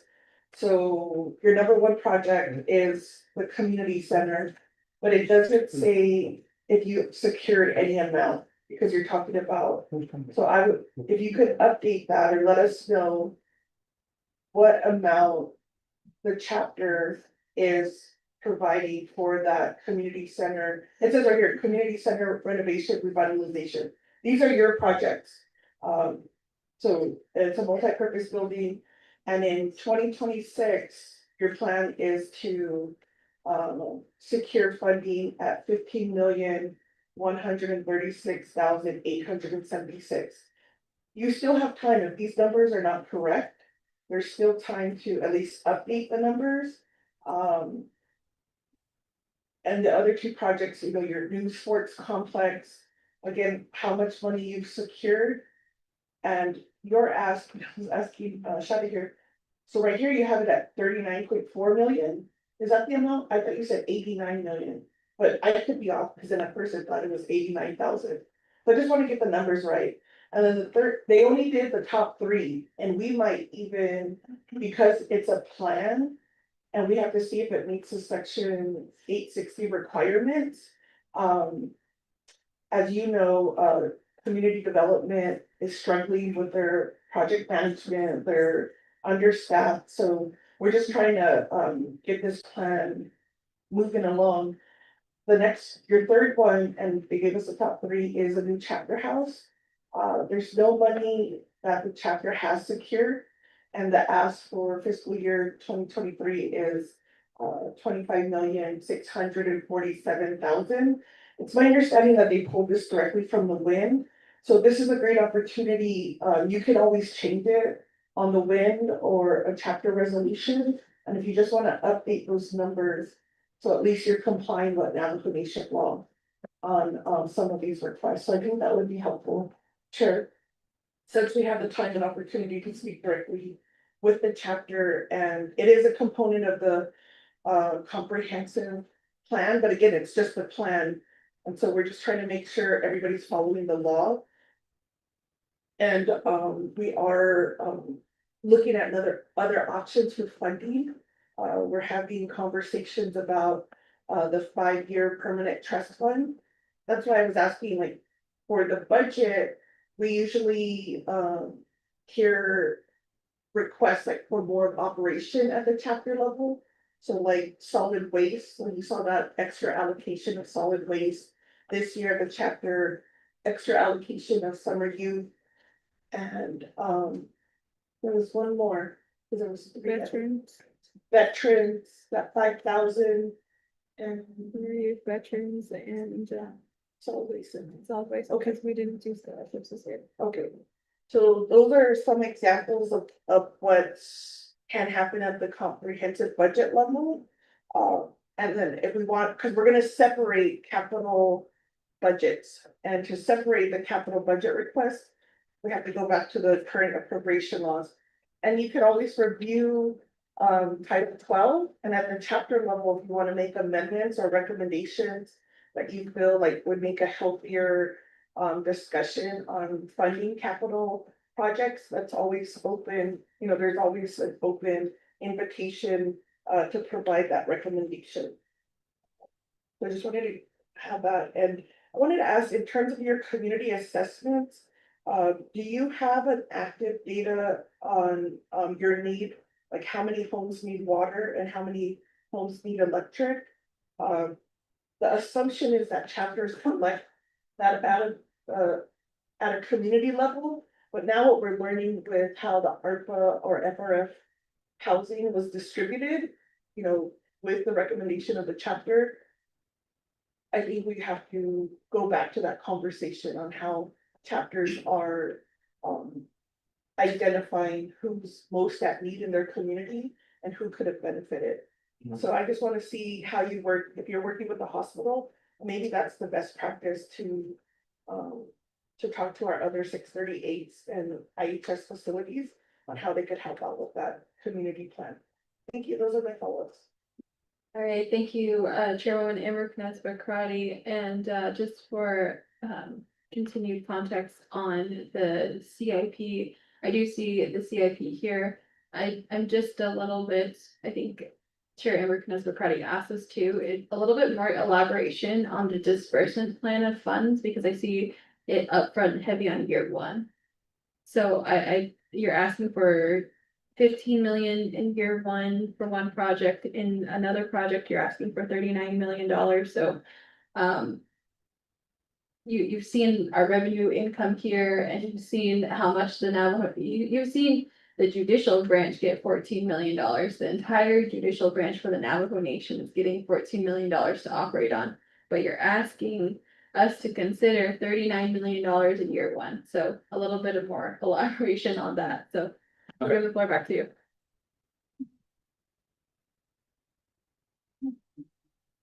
All right, thank you. So updating the when can be done to become super current. We can go ahead and contact our cost estimators to update a lot of so the budget for the outdoor market was in $21, $21, and we know that's gone.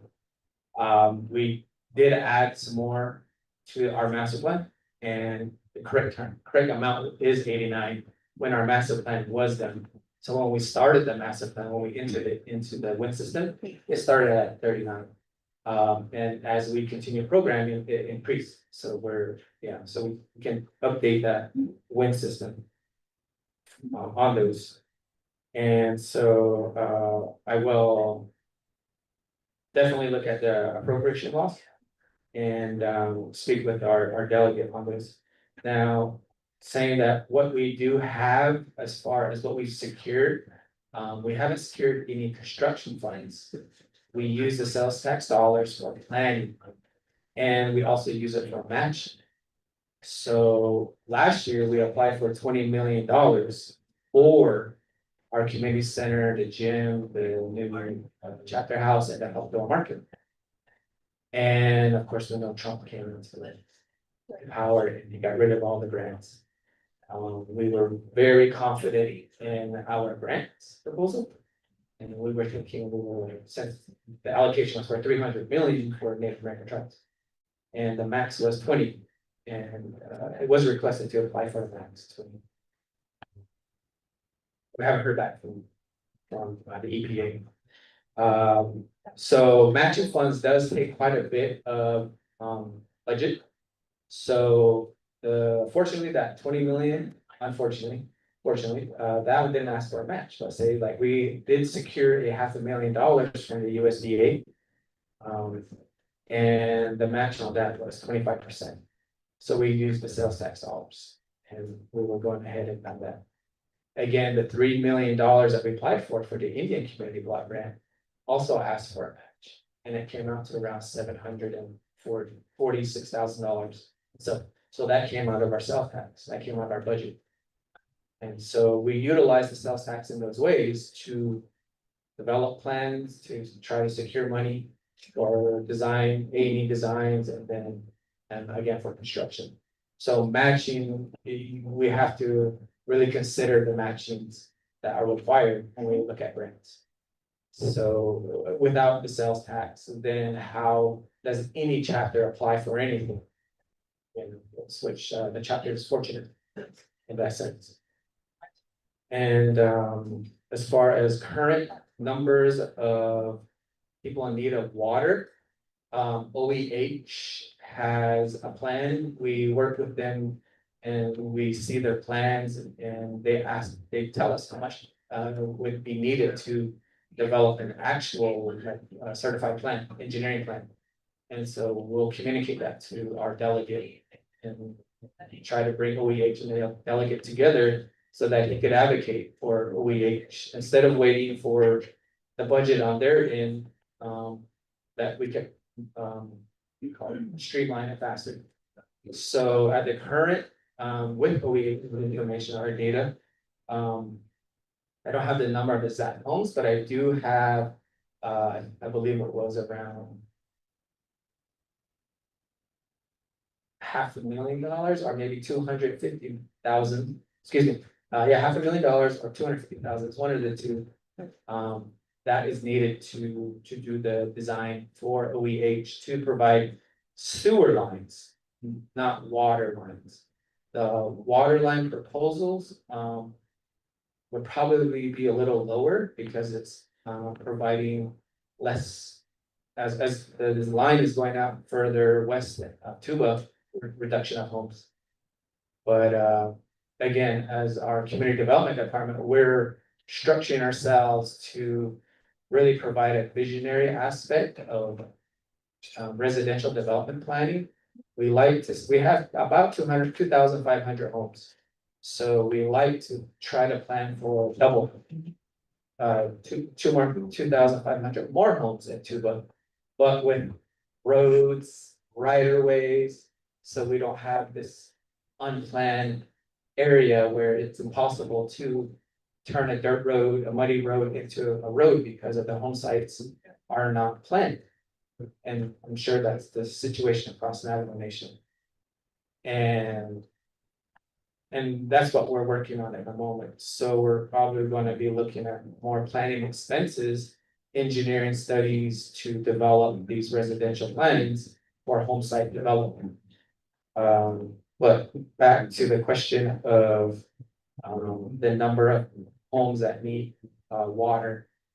We are working on that this summer, actually. Yeah. So we're working on like 6 more projects of studies. Using our summer students to be our foot in the ground out and about. And so we'll probably have that information early fall. And have it all together and mapped out and everything like that. Now, as far as OEH, yes, we contact them maybe at least once a month, you know. When we design, say like for the sports complex, we bring together NDOT, OEH, NTUA, APS to and coordinate and let everyone know what the plan is, and everybody brings them the positive, the negatives, the procedures, or roadblocks. So we do have like quarterly updates, trying to move our projects forward. Okay, thank you. Thank you, Mr. Cody, for your comments and responses back to the committee so far. on the committee, a lot of our work is divvied up by the agency, so if you could, loop in me with, Delegate Otto, so, I know Delegate So with his, Delegate Regional Plan dollars, he was working on, expanding, access to housing. So from my understanding, I haven't seen the complete legislation on where that's currently at, but I know speaking with Delegate So that was also, what he was pursuing with those dollars, and I just share this because especially in Tuba City, and tax, and we talk about taxations, I come from Kayenta. So in Kayenta, we have a township and we have a chapter. The Kayenta Township collects taxes, the chapter doesn't. And so the services that are being met in the community are very different. And so when my colleagues ask me, the same questions they're asking you right now about the dire needs of the communities, and we have this vision happening in Kayenta, we really have to balance the limited access we do have to capital. However, if Delegate Otto So and yourself and want to continue discussions about how to make future investments, because this is a multi-million-dollar project. Our judicial complexes, they cost about $100 million. So if you're up there with competing with these larger projects. So I think it's great to have these visions, but I think the more that we continue discussions about financing or opportunities like that, maybe we'll find a different fit for the needs that you're determining. However, it's really powerful when the ideas do come directly from the public through those resolutions. I think that's where the public comments today, the Budget and Finance could easily say, all right, as a committee, we're going to determine how the budget sways through the government. But yet, the committee has advocated for direct comments from the public to what should be in this comprehensive budget. So I just wanted to share you some of those values, and different views. We have all taken a look at the comprehensive budget. The comprehensive budget by itself is $220 million for services for the nation. So again, we're looking forward to that future discussion on that. Members of the committee, does anyone else have any questions? I have a curiosity. All right, Chairmember Nesbitt-Crotty, and then we'll go back to our presenter. Oh, and then Delegate Norman and Miguel. I just wanna know, when I drove in, I saw the business center here, but it didn't look like it was maximized. So is that, just help me understand. So closely here, Yeah. or there's two owners. I know that Navajo Nation is 51% owner. Then there's another individual, I don't remember his name. It's in the, it's an individual. Okay. So is My president and then the executive manager would know his name. okay. We can get that too. I don't know too much about it. I just need to know what that plan is, if you're asking for more facilities. I Yeah, guess my question would be is, it's not Why- chapter property. It's not chapter, under chapter land withdrawal. okay, My understanding is probably under regional business development or business ideas. so like, why aren't the program, why don't they have any tenants is what I would wanna know. The rent's too high. Okay, because we can't build something millions of dollars just for lower This rent. would be either a nation's building, meaning it would be Navajo Nation property, or it could be Tuba City chapter property, where we would be the owners, Okay, depending. But we just provided the programming Right. of the building, needing how much space and how much we could fit. And then projected costs. There's no A&E done. We were going to present this nation's building idea to the council for Western Navajo's behalf. And again, it's because the environmental health concerns of the employees.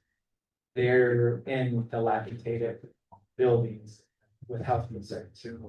With, it could cause irreparable harm to the employees. And that's not what we're, and at the same time, they bring in clients from all across the Western into these buildings. So the need is there as far as that. Now, would there be a charge? It depends, is it gonna be Navajo Nation property or chapter property? But in the end, it does provide services to the Navajo people. I guess, members of the committee, I know when we review the Division of Economic Development's budget, the Division of Economic Development cut out the Western Agency RBDO, but remember they cut out one of those people. Yeah. And so I guess this is interesting that you're bringing it up because this is coming from Tonanessa's chapter. You're saying that you need a new facility for governmental services here. Yet from our own divisions back in Window Rock, we're not receiving that same information. In fact, there's cuts to the Western Agency Business Regulatory Office. There's also cuts to tourism too. So I'd like to see chapter resolutions or even public comments today to support if you can tie in what you're doing to those cuts and ask for additional dollars for the needs here, because I think, again, this is not what we're hearing from the Division of Economic Development. We're not hearing it from Division of Community Development, so we do appreciate some of the points you're raising today. I'll go to Delegate Norman and Miguel. Thank you, Chair. I was gonna ask the same question everyone asked, but thing about is Tuba City is like little Juarez. I mean, where are you gonna build all these structures when the outside skirt is all empty? I mean, your parade's all congested, okay? I've been here last year, the first time I was here at the Tuba City Parade. I mean, there's not enough breathing space here. When you guys have that parade, it's too, everybody's all over the place. If you have it organized a little bit better, maybe, you'll be number one, but I don't think so. Coming from the eastern side, I think, you guys are, there's a lot of people that show up, yes. You got your flea market across, where you're leaving tax money across your neighbor over here, Hopi. How many of those Navajos go across? Bet you they do more business on that side than this side either. Well, you guys be generating more money on this side. And I noticed that there's a lot of vacancy in your buildings here, your government buildings that are coming in. I never really toured Tuba City. But looking at your map, where are you gonna? I don't see the rest of the structure of your buildings. What you guys have, how does your water line work? All these do you have a master plan on how all that water, your main water line, your whatever lines, the electricity line, the wastewater, where's it going? I know your airport's empty over here too, your dinosaur, Bigfoot, I guess is, very few people are over there too, so, I know that the end of travels through here to go to Flagstaff more than, or Shiprock, so. I don't see a Walmart here, but maybe they need a Walmart here, so. Thank you. Thank you, Delegate Norman and Miguel. Chairwoman Amber Kness-McCruddy, do you have any follow-ups? All right, we'll go back to the presenter, Mr. Cody. Okay, yeah, we do have a master plan for everything you just talked about is in our master plan. Everything fits in Tuba City, right? A lot of education would be needed to all council members about Tuba City's land history. And how it overlays with EIA, with EIBE, with the hospital, with NHA, with the chapter houses, with RBDO, and with grazing, and with admin area history. So, unfortunately, I don't have that time. All I can tell you is, can I bring up this outdoor market one, the one very biggest one? All that. So everything fits on the 40-acre chapter tract that we've been talking about, as far as the nation buildings, these new community centers, new chapter house. We even developed a enterprise zone where we can house about 50 artisans with workshops. That's separate from this outdoor market here. This is where, and this is just preliminary. Again, right now we're finished negotiations with the architect firm to design that. And as well as these, but the nation buildings is not included in that A&E proposal.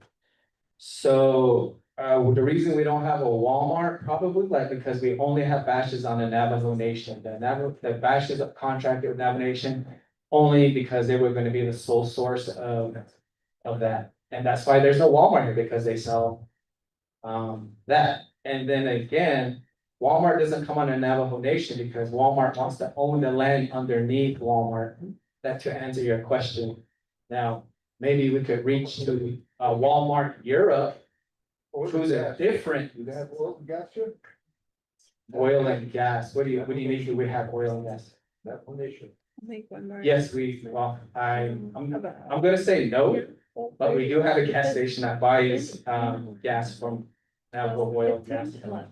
So, again, we have done our studies, we've done land studies, land suitability studies.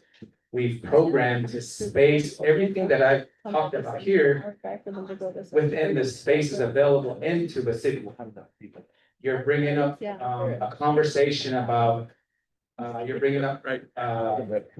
conversation about grazing officers and their authority and grazing permit holders and their authority, you know?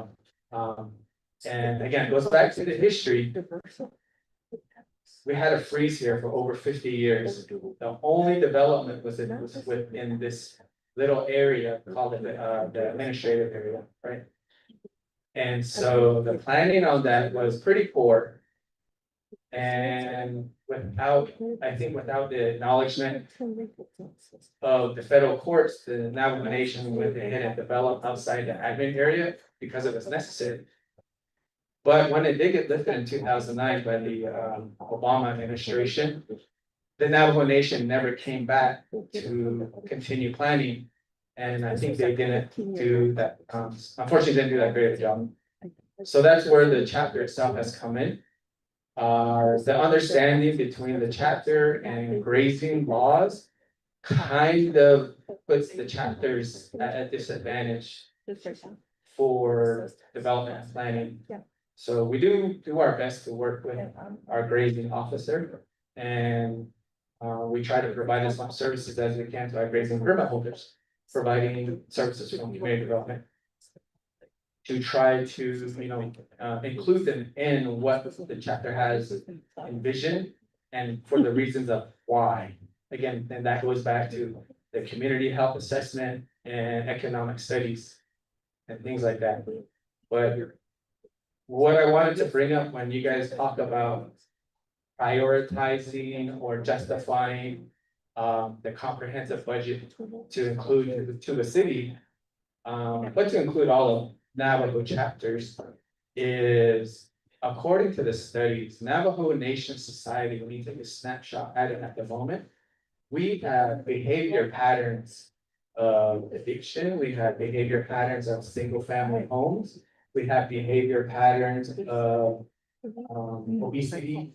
We have behavior patterns to do self-harm. So we want to understand, we do understand why and where we develop these mental behavior patterns that turn into speech and actions. And one of the main ways to fix our Navajo Nation tribe, the way Tuba City is looking at it, is to provide facilities that provide a chance to change these behaviors that we see of increased crime rates, of increased addiction. Now, if we could build these facilities like the sports complex, the community center, we would have less needs for judicial and jails and police if we can fix our society. So we're being preemptive with our planning. We're trying to be proactive as opposed to reactive. So think about that when you guys decide and debate how to spend the comprehensive, but or how to plan it, and budgetize a comprehensive budget. It takes a lot of, we're trying to be preventative maintenance, so we don't have cancers, or we don't have to get our stomach pumped or whatever reason and get critical care. We're trying to prevent that. We're trying to prevent these women shelters that need to be set up. There shouldn't be women shelters because we shouldn't have women abuse. We shouldn't have addiction rehab centers because we shouldn't have addiction problems in our community. So we're trying to be preemptive again. And that's why we use the hospital data a lot. But to get there, we need community and economic development. All right, thank you, Mr. Cody. And how this conversation ties into the comprehensive budget will be the CIP. For the past 13 years, the CIP has been waived. And so Chair Amber Knesset McCarty, I'm working with her to take a look at the ICIP listings across the nation. And so that's why I brought up that you're asking for $35 million in your first year. However, looking at the ICIP across the nation, if you could update that information for a staggered approach, I think there's a six-year slot there. But that would be helpful to the comprehensive and overall look, because technically, if you use dollars, you would only have access to for 12 months. There's no, Sure. there's no carryover, so you just gotta remember the time frame on those dollars. Right. Otherwise, members of the committee, anyone else have, oh, Delegate Shirley, yeah, you got that.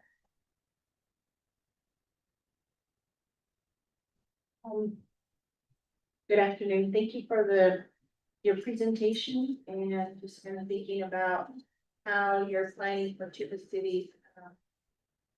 You know, I know a lot of the smaller communities want to get to these levels, and I know it really depends on your population. And then when you talk about economy and money, you know, how much money they actually have to spend in the community, that really does help. Bring in more taxes, which you're encouraging everybody to spend money here. I wanted to go back and again, go a little bit further back, brought up several of your projects here, and I know Delegate Otto has put funding, his ARPA funding into houses. But are you guys also thinking about water, wastewater, your electricity capacity? How is that tied into these projects? Because I know for me, I felt like with my community, we have a really beautiful medical facility. And I kind of feel like we're going backwards. We're trying to put in our electricity to make sure they can, you know, I guess, power all of this technology and all of these things. And then at the same time, where, you know, the medical facility is bringing in the water, and then where it frustrates the community then is like, well, are we gonna get that water? Are we gonna get that electricity? Because now you're just bypassing us again, and you've asked us to, wait, well, you know, for one, this is gonna go through grazing lands, you know, land. Send out the email. Thing that everyone talks about. So is your plans here, some of them that you brought up today, how does the, you know, water and also electricity capacity, are you planning for that? Cause that's not, cause that's a whole separate conversation in terms of, you know, engineering, funding, and then you're talking about your right of ways, which is more time, and I know you're just talking about just a little bit of stuff here. But that's also the foundation of, you know, what the community can really, the capacity for the community, what we can do with this, and how we can, you know, build more and actually bring in more economy for everyone. So that's kind of my question, and I'm glad you brought up also prioritizing health. I've been doing surveys in my communities, and each time I do it, health is really the main thing that everybody talks about. Health in everything. So I do appreciate that you said that we should prioritize the health of our community members, because a lot of them do have addiction, diabetes, and I also meet with Jeanette Action Plan. We sit on a task force for suicide prevention. And so there's a lot of numbers that we're realizing, or I'm realizing in terms of data, we are not sharing all the data with each other. So there's still gaps. And so even with our Navajo Nation public, or public safety criminal investigators, they have their own data that we have not even tapped into. So they're showing a different group of individuals who are, you know, committing suicide versus the ones who come to the hospital who get, you know, some help. Those two data don't even match. And then I know several years ago, there was another campaign, the 988 campaign. I looked at their report and that's a state report, and that they have a totally different group of people who, you know, I guess are using that service. So we haven't even brought these together. And I could kind of probably see like in all these areas, we haven't even addressed that fully in terms of health. So I do appreciate that you think that, you know, we should prioritize our health.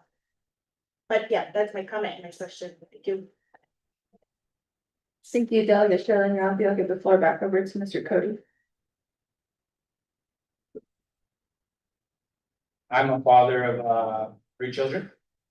My son is 22, my daughter is 19, and my youngest daughter is 13. So it's important. My son has scoliosis and he's type 1 diabetes as well. I nearly lost him 2 times on trips both females. Because of the diabetes one. They hit unexpectedly. So he's doing well now. He works at Twin Arrows. Almost makes as much as I do. And so the health of the children is a big thing for me. As like I said, I have a rental, NHA rental group. And one of the gentlemen, the principal of the public school, Mr. Ryan Chi. He's regarded as one of the best principals nationally. Very proud of him. And my children went to the public school. And so as you attend the schools, they cheer so loud at the top of their lungs. I've never been to an elementary assembly here. But when the children yell and scream, they have a future for college, they have a future for home here on the reservation. Brings tears to my eyes because what is going to be there for them when they get that age. So that's where it comes down to present development for the future, for now and the future. And so if you go to master planning certification or education, you learn the basics or the foundations, I should say, of what makes a great society. Material-wise, it's water, food, and building materials is what makes a great society. We don't have building materials, unfortunately. I don't know why. Of course, we got forests, we got rocks. We utilize our natural resources, make our own building materials. But you're saying, what's our capacities? Human capacity is a big one. But to answer your question, I do work with APS, and we have barely reached less than 30% of our electrical capacity here in Tuba.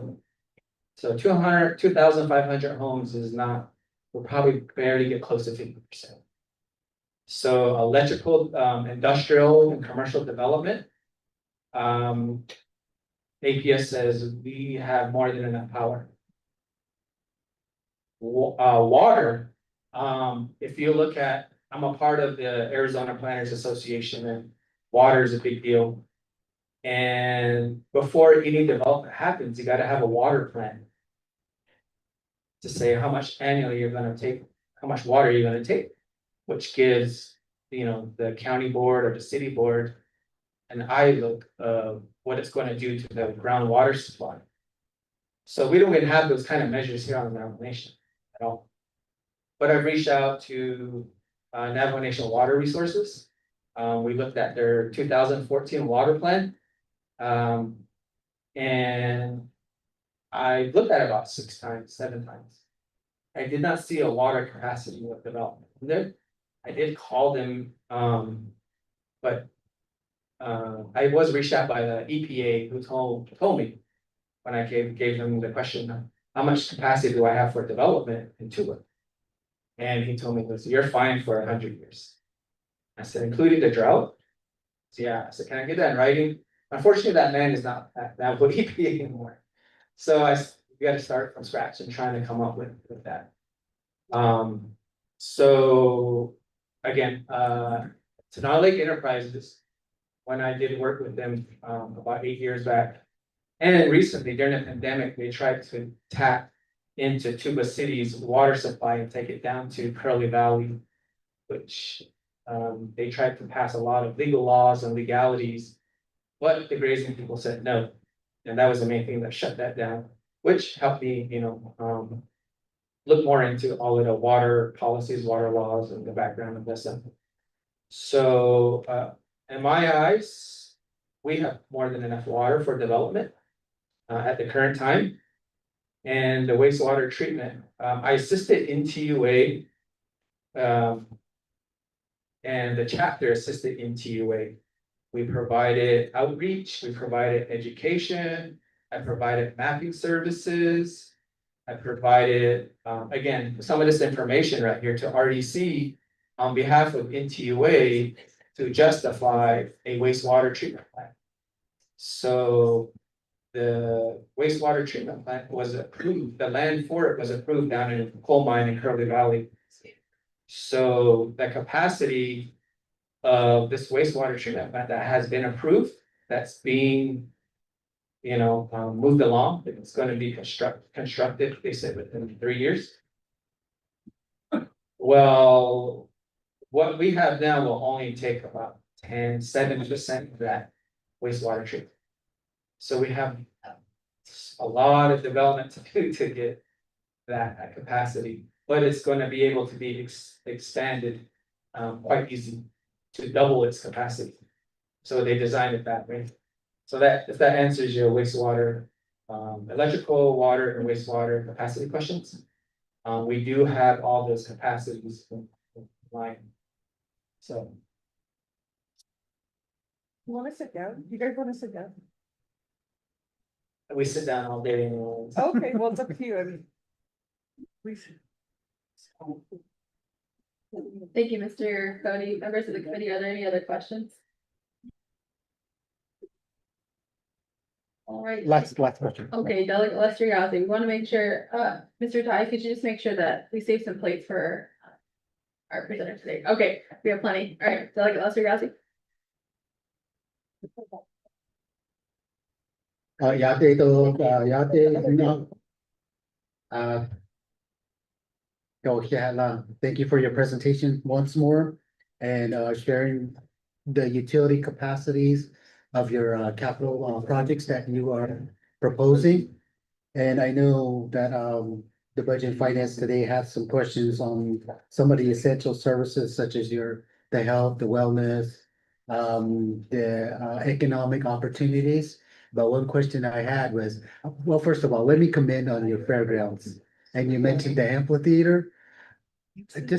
How big of an increase are you anticipating? And then all the utility capacities as far as the electrical power phases that are needed to operate the stage, a bigger stage? Do you have all that Yes. already planned out? Yes. And then just the size. I'm just It's all been planned, with AE, certified architects. Yeah. And engineers. Yeah. The 3-phase is what's gonna be needed, yes. And 3-phase is available at the fairgrounds. Yes. Okay. And the size, how big of an increase are you looking at? The amphitheater itself, we want to increase, right now, the capacity is about 6,000. We are looking at 10,000. 10,000? Yeah. Yeah, bring some good. Probably not as soon as we like it. Yeah. Yeah, we have to go through budget and make sure we have design, pre-planning money. That's exciting. Yeah, Thank you. but we're looking at, I'll say that maybe we don't have the best parade. Where's Delegate Brigade? Shiprock can have that, but the fair itself, Alamo. we do want to continue to bring that on. We do work with our neighbors here with the Hopi tribe and Monocopi, Lower and Upper Village. And then we work with the San Juan Paiute as well. We have organizations in Tuba that work with all three, such as our little leagues, our basketball leagues. We have other partners from the other hospitals in Kienta and the Chi'i. We have PH members. they all come to Tuba for leagues. And it benefits everyone. So we increase our network there, just by having a lot of these events. People get to know each other, meet each other, and things like that. And so, hopefully that once things get developing and get going in the future, that we're able to bring, more resources to Western Navajo. From Arizona Diamondbacks to all three universities, if not, Region 9 departments, federal government Region 9 departments, things like that, retired CEOs. To help us do more economic planning. Just because we have improved the quality of life in Tuba, we're able to bring in, we have that desired location now to bring in people who can really assist. Who actually desire those kind of things that we will also desire, you know what I mean? Yeah. Thank you. All right, thank you, Mr. Cody. Members of the committee, are there any further questions? All right, hearing none at this time, I think Delegate Norman and Begay would argue that the best parade is in Alamo, New Mexico.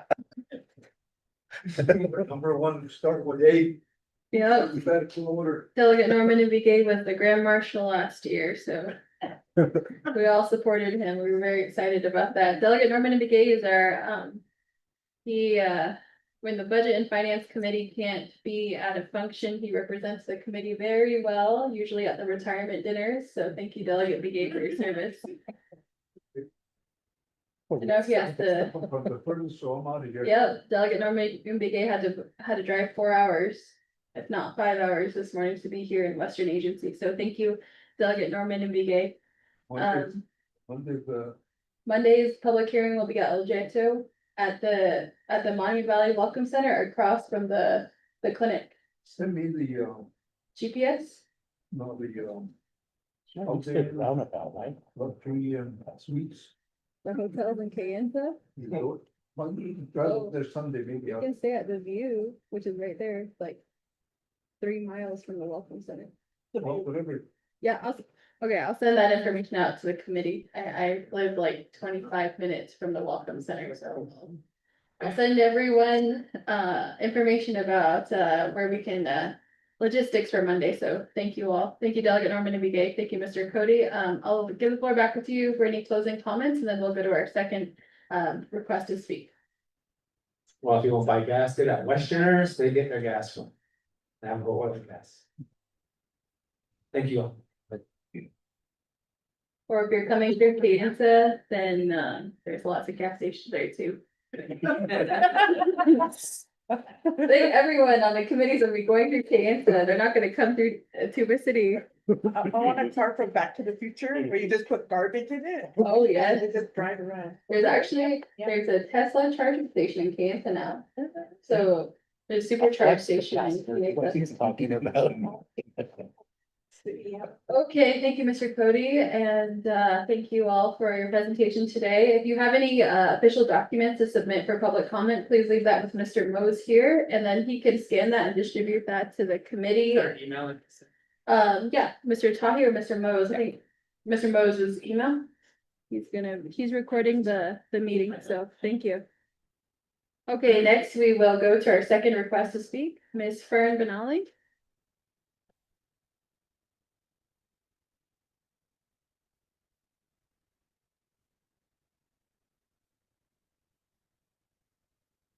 Who's gonna take my photo out? Oh, public information officer. Oh, I'm short of all. Yeah, it's, community. Chairperson, being a chairperson, I don't see the vice chair, but thank you members for being here and your staff.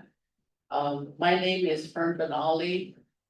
I am Turchin in Jean-Paul Hanabash's Chin, but I'm in Dasha Chedo and Chini Dashanala. Twitteren, not Twitteren, to say Chin, then Asha.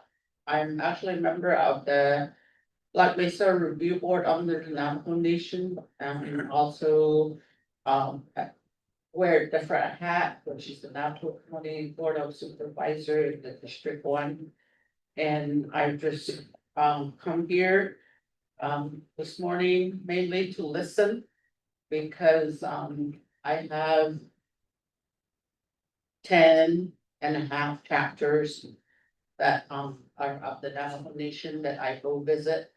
Try to do it every bi-monthly to attend their meetings and listen to their concerns, but the main concern that I do deal with is roads. However, my hat here as a review board member, we have 5 chapters that are associated with that.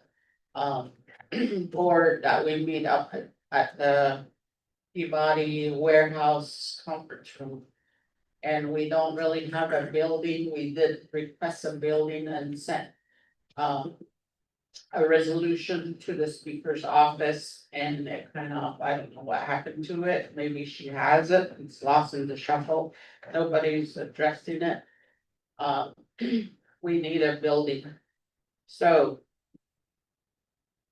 One of my questions is, basically, where does the CIHSN and under, undesignated funds come in, where we would wanna look at those funds this year to see what we can do, so we're kind of like, I don't know, that adopted child, but still kind of being over there, with the area, the Peabody area.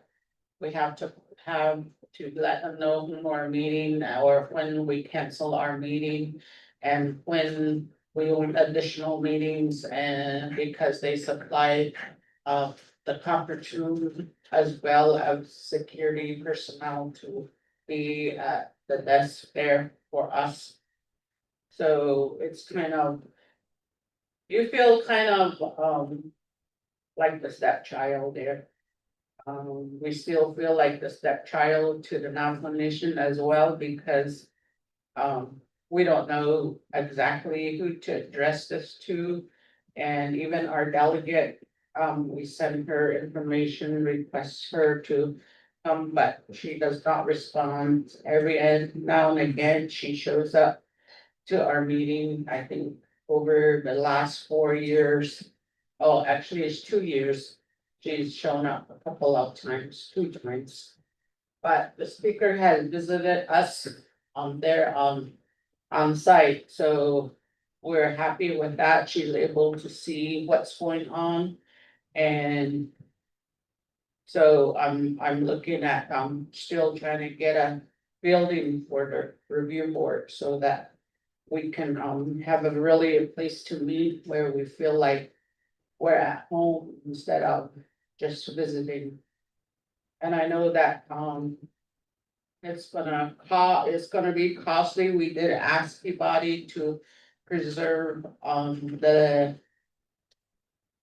what do you call it, the footprint of the electricity and the water line and all that, but they seem to be happy to rip everything out, and I'm not really thrilled with that.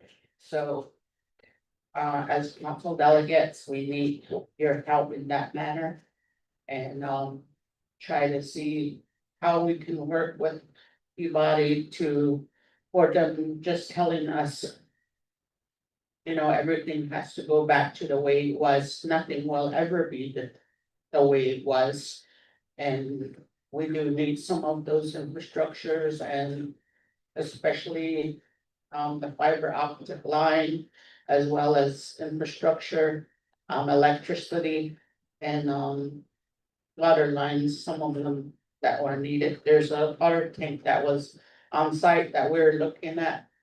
Basically, it was a smaller tank based on all the huge tanks that they had. But they ripped it out. Anyhow. In 41 is also a high priority. How do we get monies for that? We're trying to work with the chapters. Grazing permittees was mentioned. I hope that as delegates, you look at that issue, because one person should not stop a project. It should be multiple persons and that have permits, but projects are being stopped because of a permittee that says no. And then one of the things I wanted to request is how the funds from the federal government gets to be divvied up. And that's what I was looking for, because we do, have, I guess from the county level, we work with the chapters as well as I work with the veterans, so. I want to see what allocation they get. And then my question is, how does the, allocation to the veterans. Come from the permanent trust fund, is that just interest that I guess, allocating to them to get homes? That's one of my other questions. I do have to be kind of have a general knowledge about what's going on the Navajo Nation. Looking out from the outside in, because you guys have like sovereignty. The sovereignty line, I always tell the chapters for me to step over that sovereignty line. I need a resolution or a letter, just so you know, and then I think they don't quite understand that.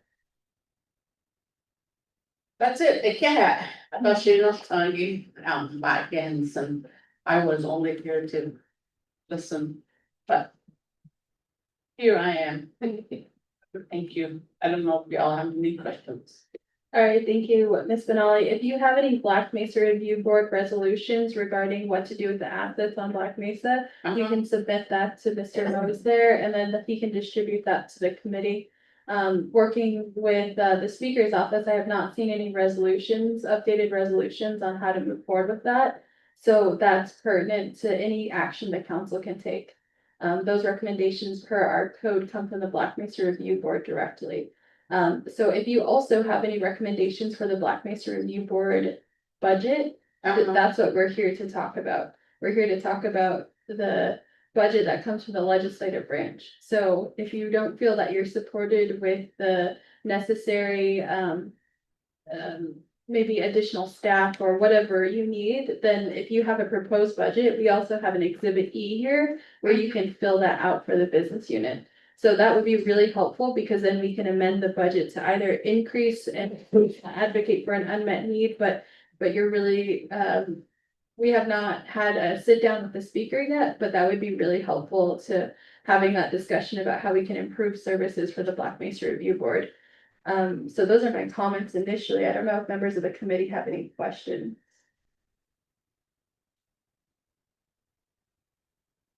All right, hearing none at this time, but that's how we can continue to advocate for additional dollars directly to administrative costs associated with the Black Mesa Review Board. The Black Mesa Review Board is a part of fixed costs.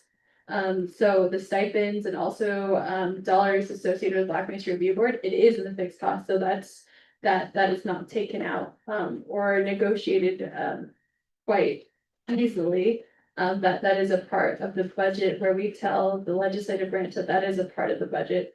So I don't know what the internal process is between the Black Mesa Review Board and the speaker's office on discussing what unmet needs you all have on that. So that was my first comment. The other comments we have about the other trust funds. The trust fund information is actually listed on the controller's report from the Navajo Nation Council Spring Council session. So if you want to know the balances on that, I know the Eastern Agency also asked for that information too. So we're working with our public information officer to upload that to the Budget and Finance Committee's website. So everybody has access to those balances, including the Veterans Trust Fund, including the Permanent Trust Fund, the CHSN Fund, and other funds being developed at this time, including the Housing Trust Fund. The Housing Trust Fund is in a short-term money market at this time. So that's additional information regarding that. But I don't hear any questions from the committee. Ms. Benali, do you have any recommendations, further recommendations?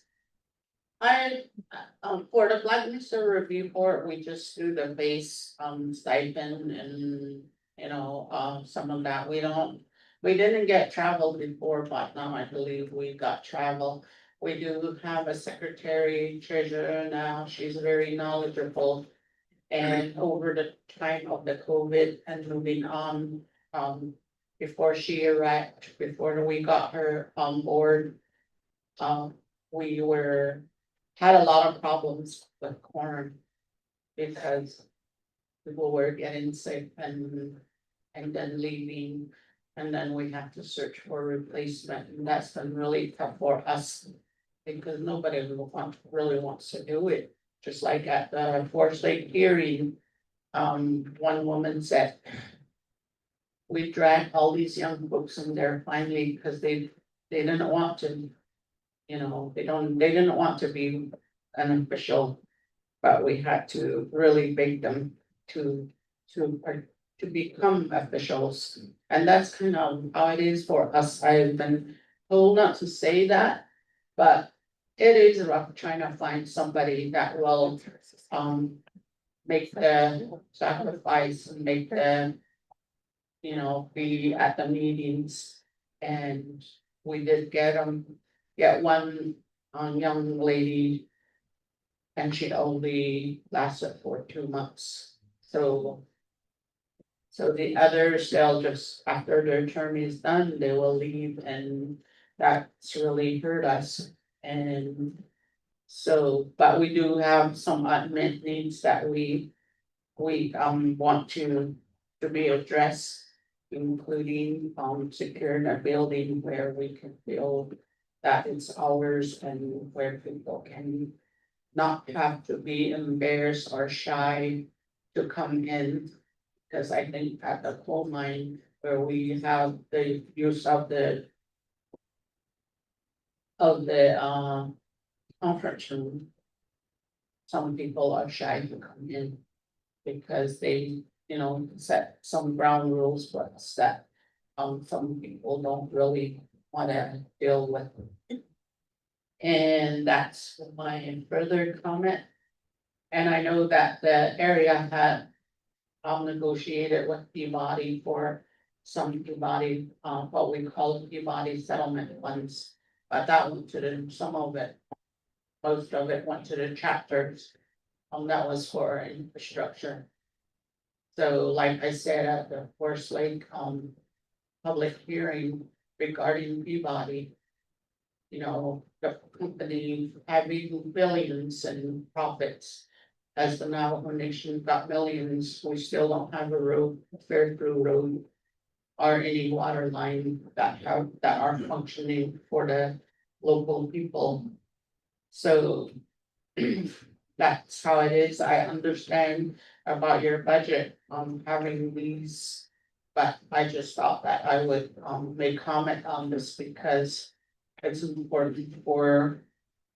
There were 6 delegates here, or 4 now, there are 5.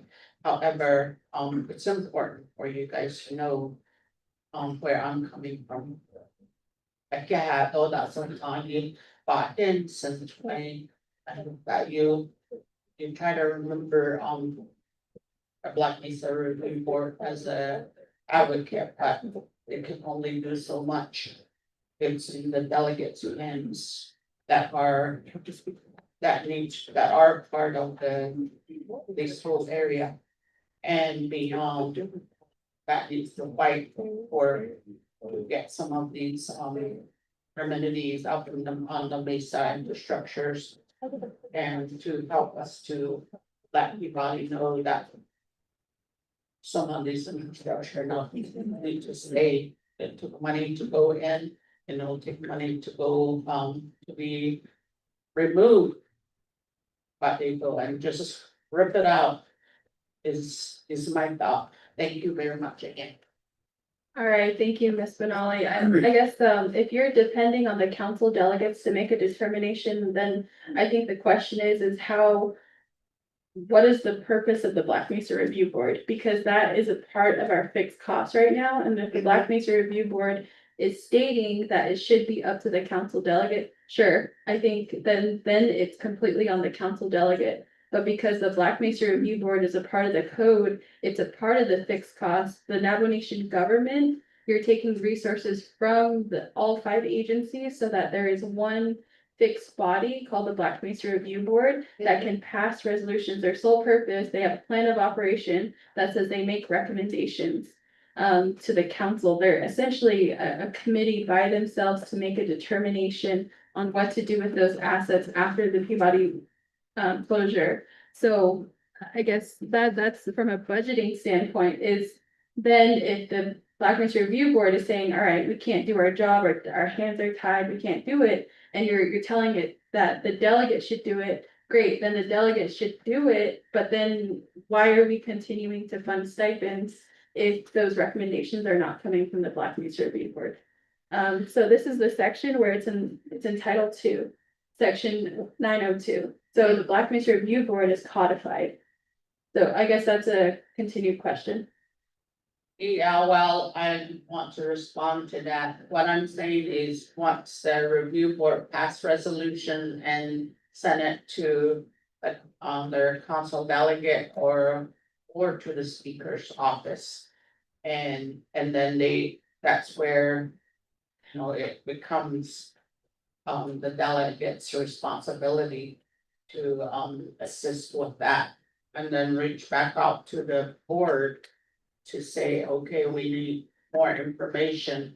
However, there is a communication breakdown as we send those resolutions and we never get response, even to the president. We send a resolution, we ask him to meet with us, no response.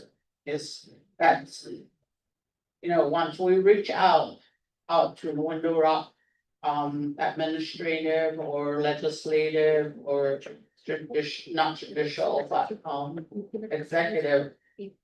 It just basically is no answer to us. So I believe that the Black Mystery Review Board is what they're doing, what they need to do, but at the same time, it gets to be a breakdown. Thank you, Ms. Benali, for sharing that. Today, Mr. McCarlo Roomhorse is not here. From the speaker's office, I have not received those resolutions directly. So I guess I could follow up. I do represent Kieta, but I have never received it. I've been invited to the meetings between the speaker and the Black Mystery Review Board, but that was more on like administrative stuff on how to continue that communication.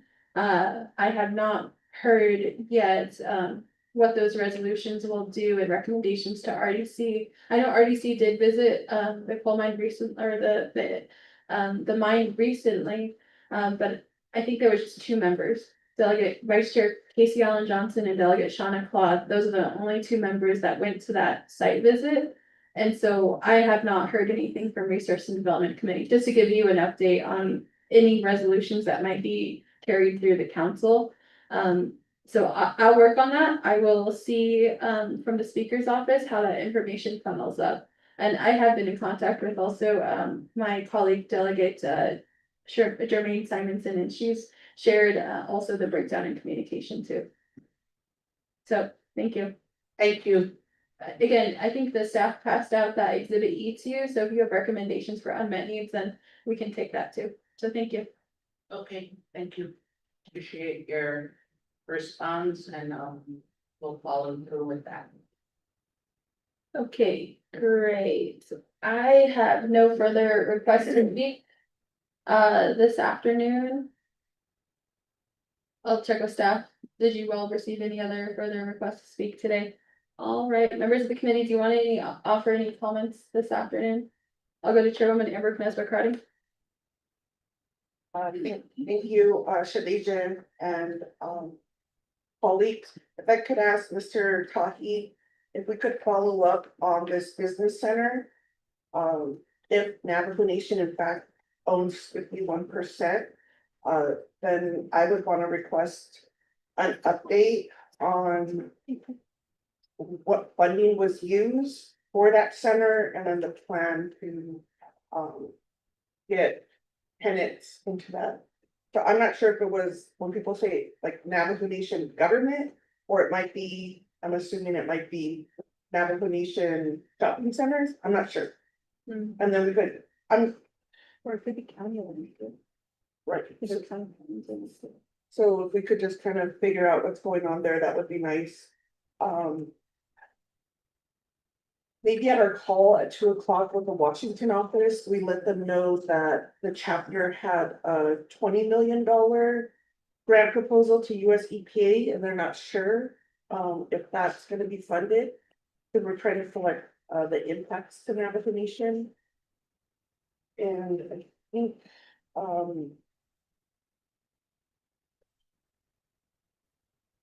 I think it's, I just wanna say too, it was interesting, we usually hear about like veterans challenges, so I don't know if we could reach out to the veterans agency with Western Agency, the commander there, and just see if there's any recommendations or if there's any resolutions that need to be addressed.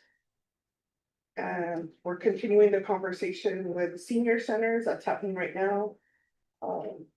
And it looks like they have a plan for their youth center. One question that I didn't ask, because it probably should be in the ICIP, is their operating and maintenance of such a large facility. So if this was like $100 million facility, we could guesstimate how much that costs for operating maintenance and the insurance. But hopefully that's all in their package. Cause that's what, $89 million. So that's just my request, and we'll follow up in the conversation. Thank you. Yeah, thank you, Chairwoman Amber Knessler, Crotty, members of the committee. Delegate Lester Yazdi, do you have any comments this afternoon? No, Madam Chair, no comments. Right. Oh, almost said, well, okay, I'll buy you some time as we're at it. Okay, Delegate Shirley Yazdi. I just want to say thank you to everybody, and the food today was delicious. And thank you to the staff again for, setting up. Appreciate that you came out and you're able to also listen in on these conversations. And thank you also to committee members and,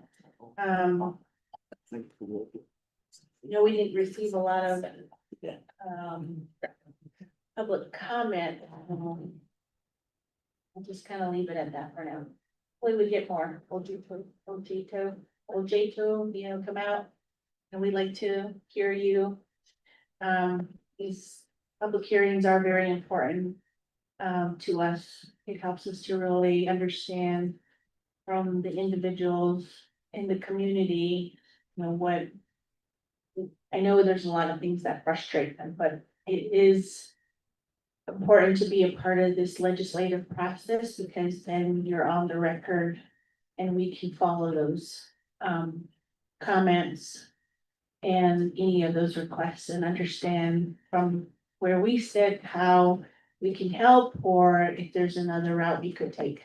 So if you can come out to the future public hearings, we do look forward to hearing you. Thank you. Yeah, thank you, Delegate Shirley Yazdi, for your comments this afternoon. Again, to those listening online, or near the room here, we will be continuing to take public comments next week on Monday, June 9th, 2025 at 10 a.m. We will be at the Monument Valley Welcome Center in El Jato, Utah, across from the Utah Health Center.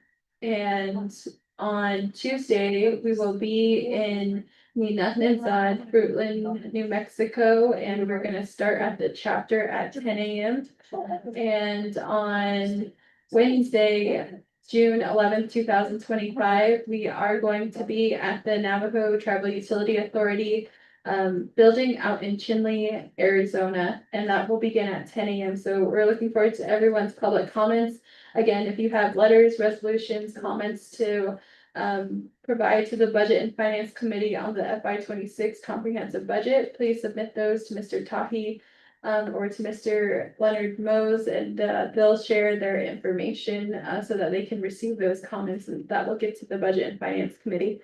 Again, thank you all for your time this afternoon. We thank the legislative staff. Thank you, Mr. Tahi, Mr. Mose, Mr. Trey, Leslie, Karen, also back there we have Leanne, and of course, our IT department. Thank you, for being here. We appreciate everyone's support. Also, thank you to the speaker's office for sponsoring the drinks, today as well. And thank you to Biddy Chitty. I think the judicial employees got fed too. So, thank you all for your time this afternoon. I think we all have time to go to Tuba City Flea Market on the Navajo side, so it's just, Fridays, there's a flea market, so Tax free. tax free. All right, well, with that, we're gonna conclude today's public hearing. Everyone travel safe. Have a good afternoon.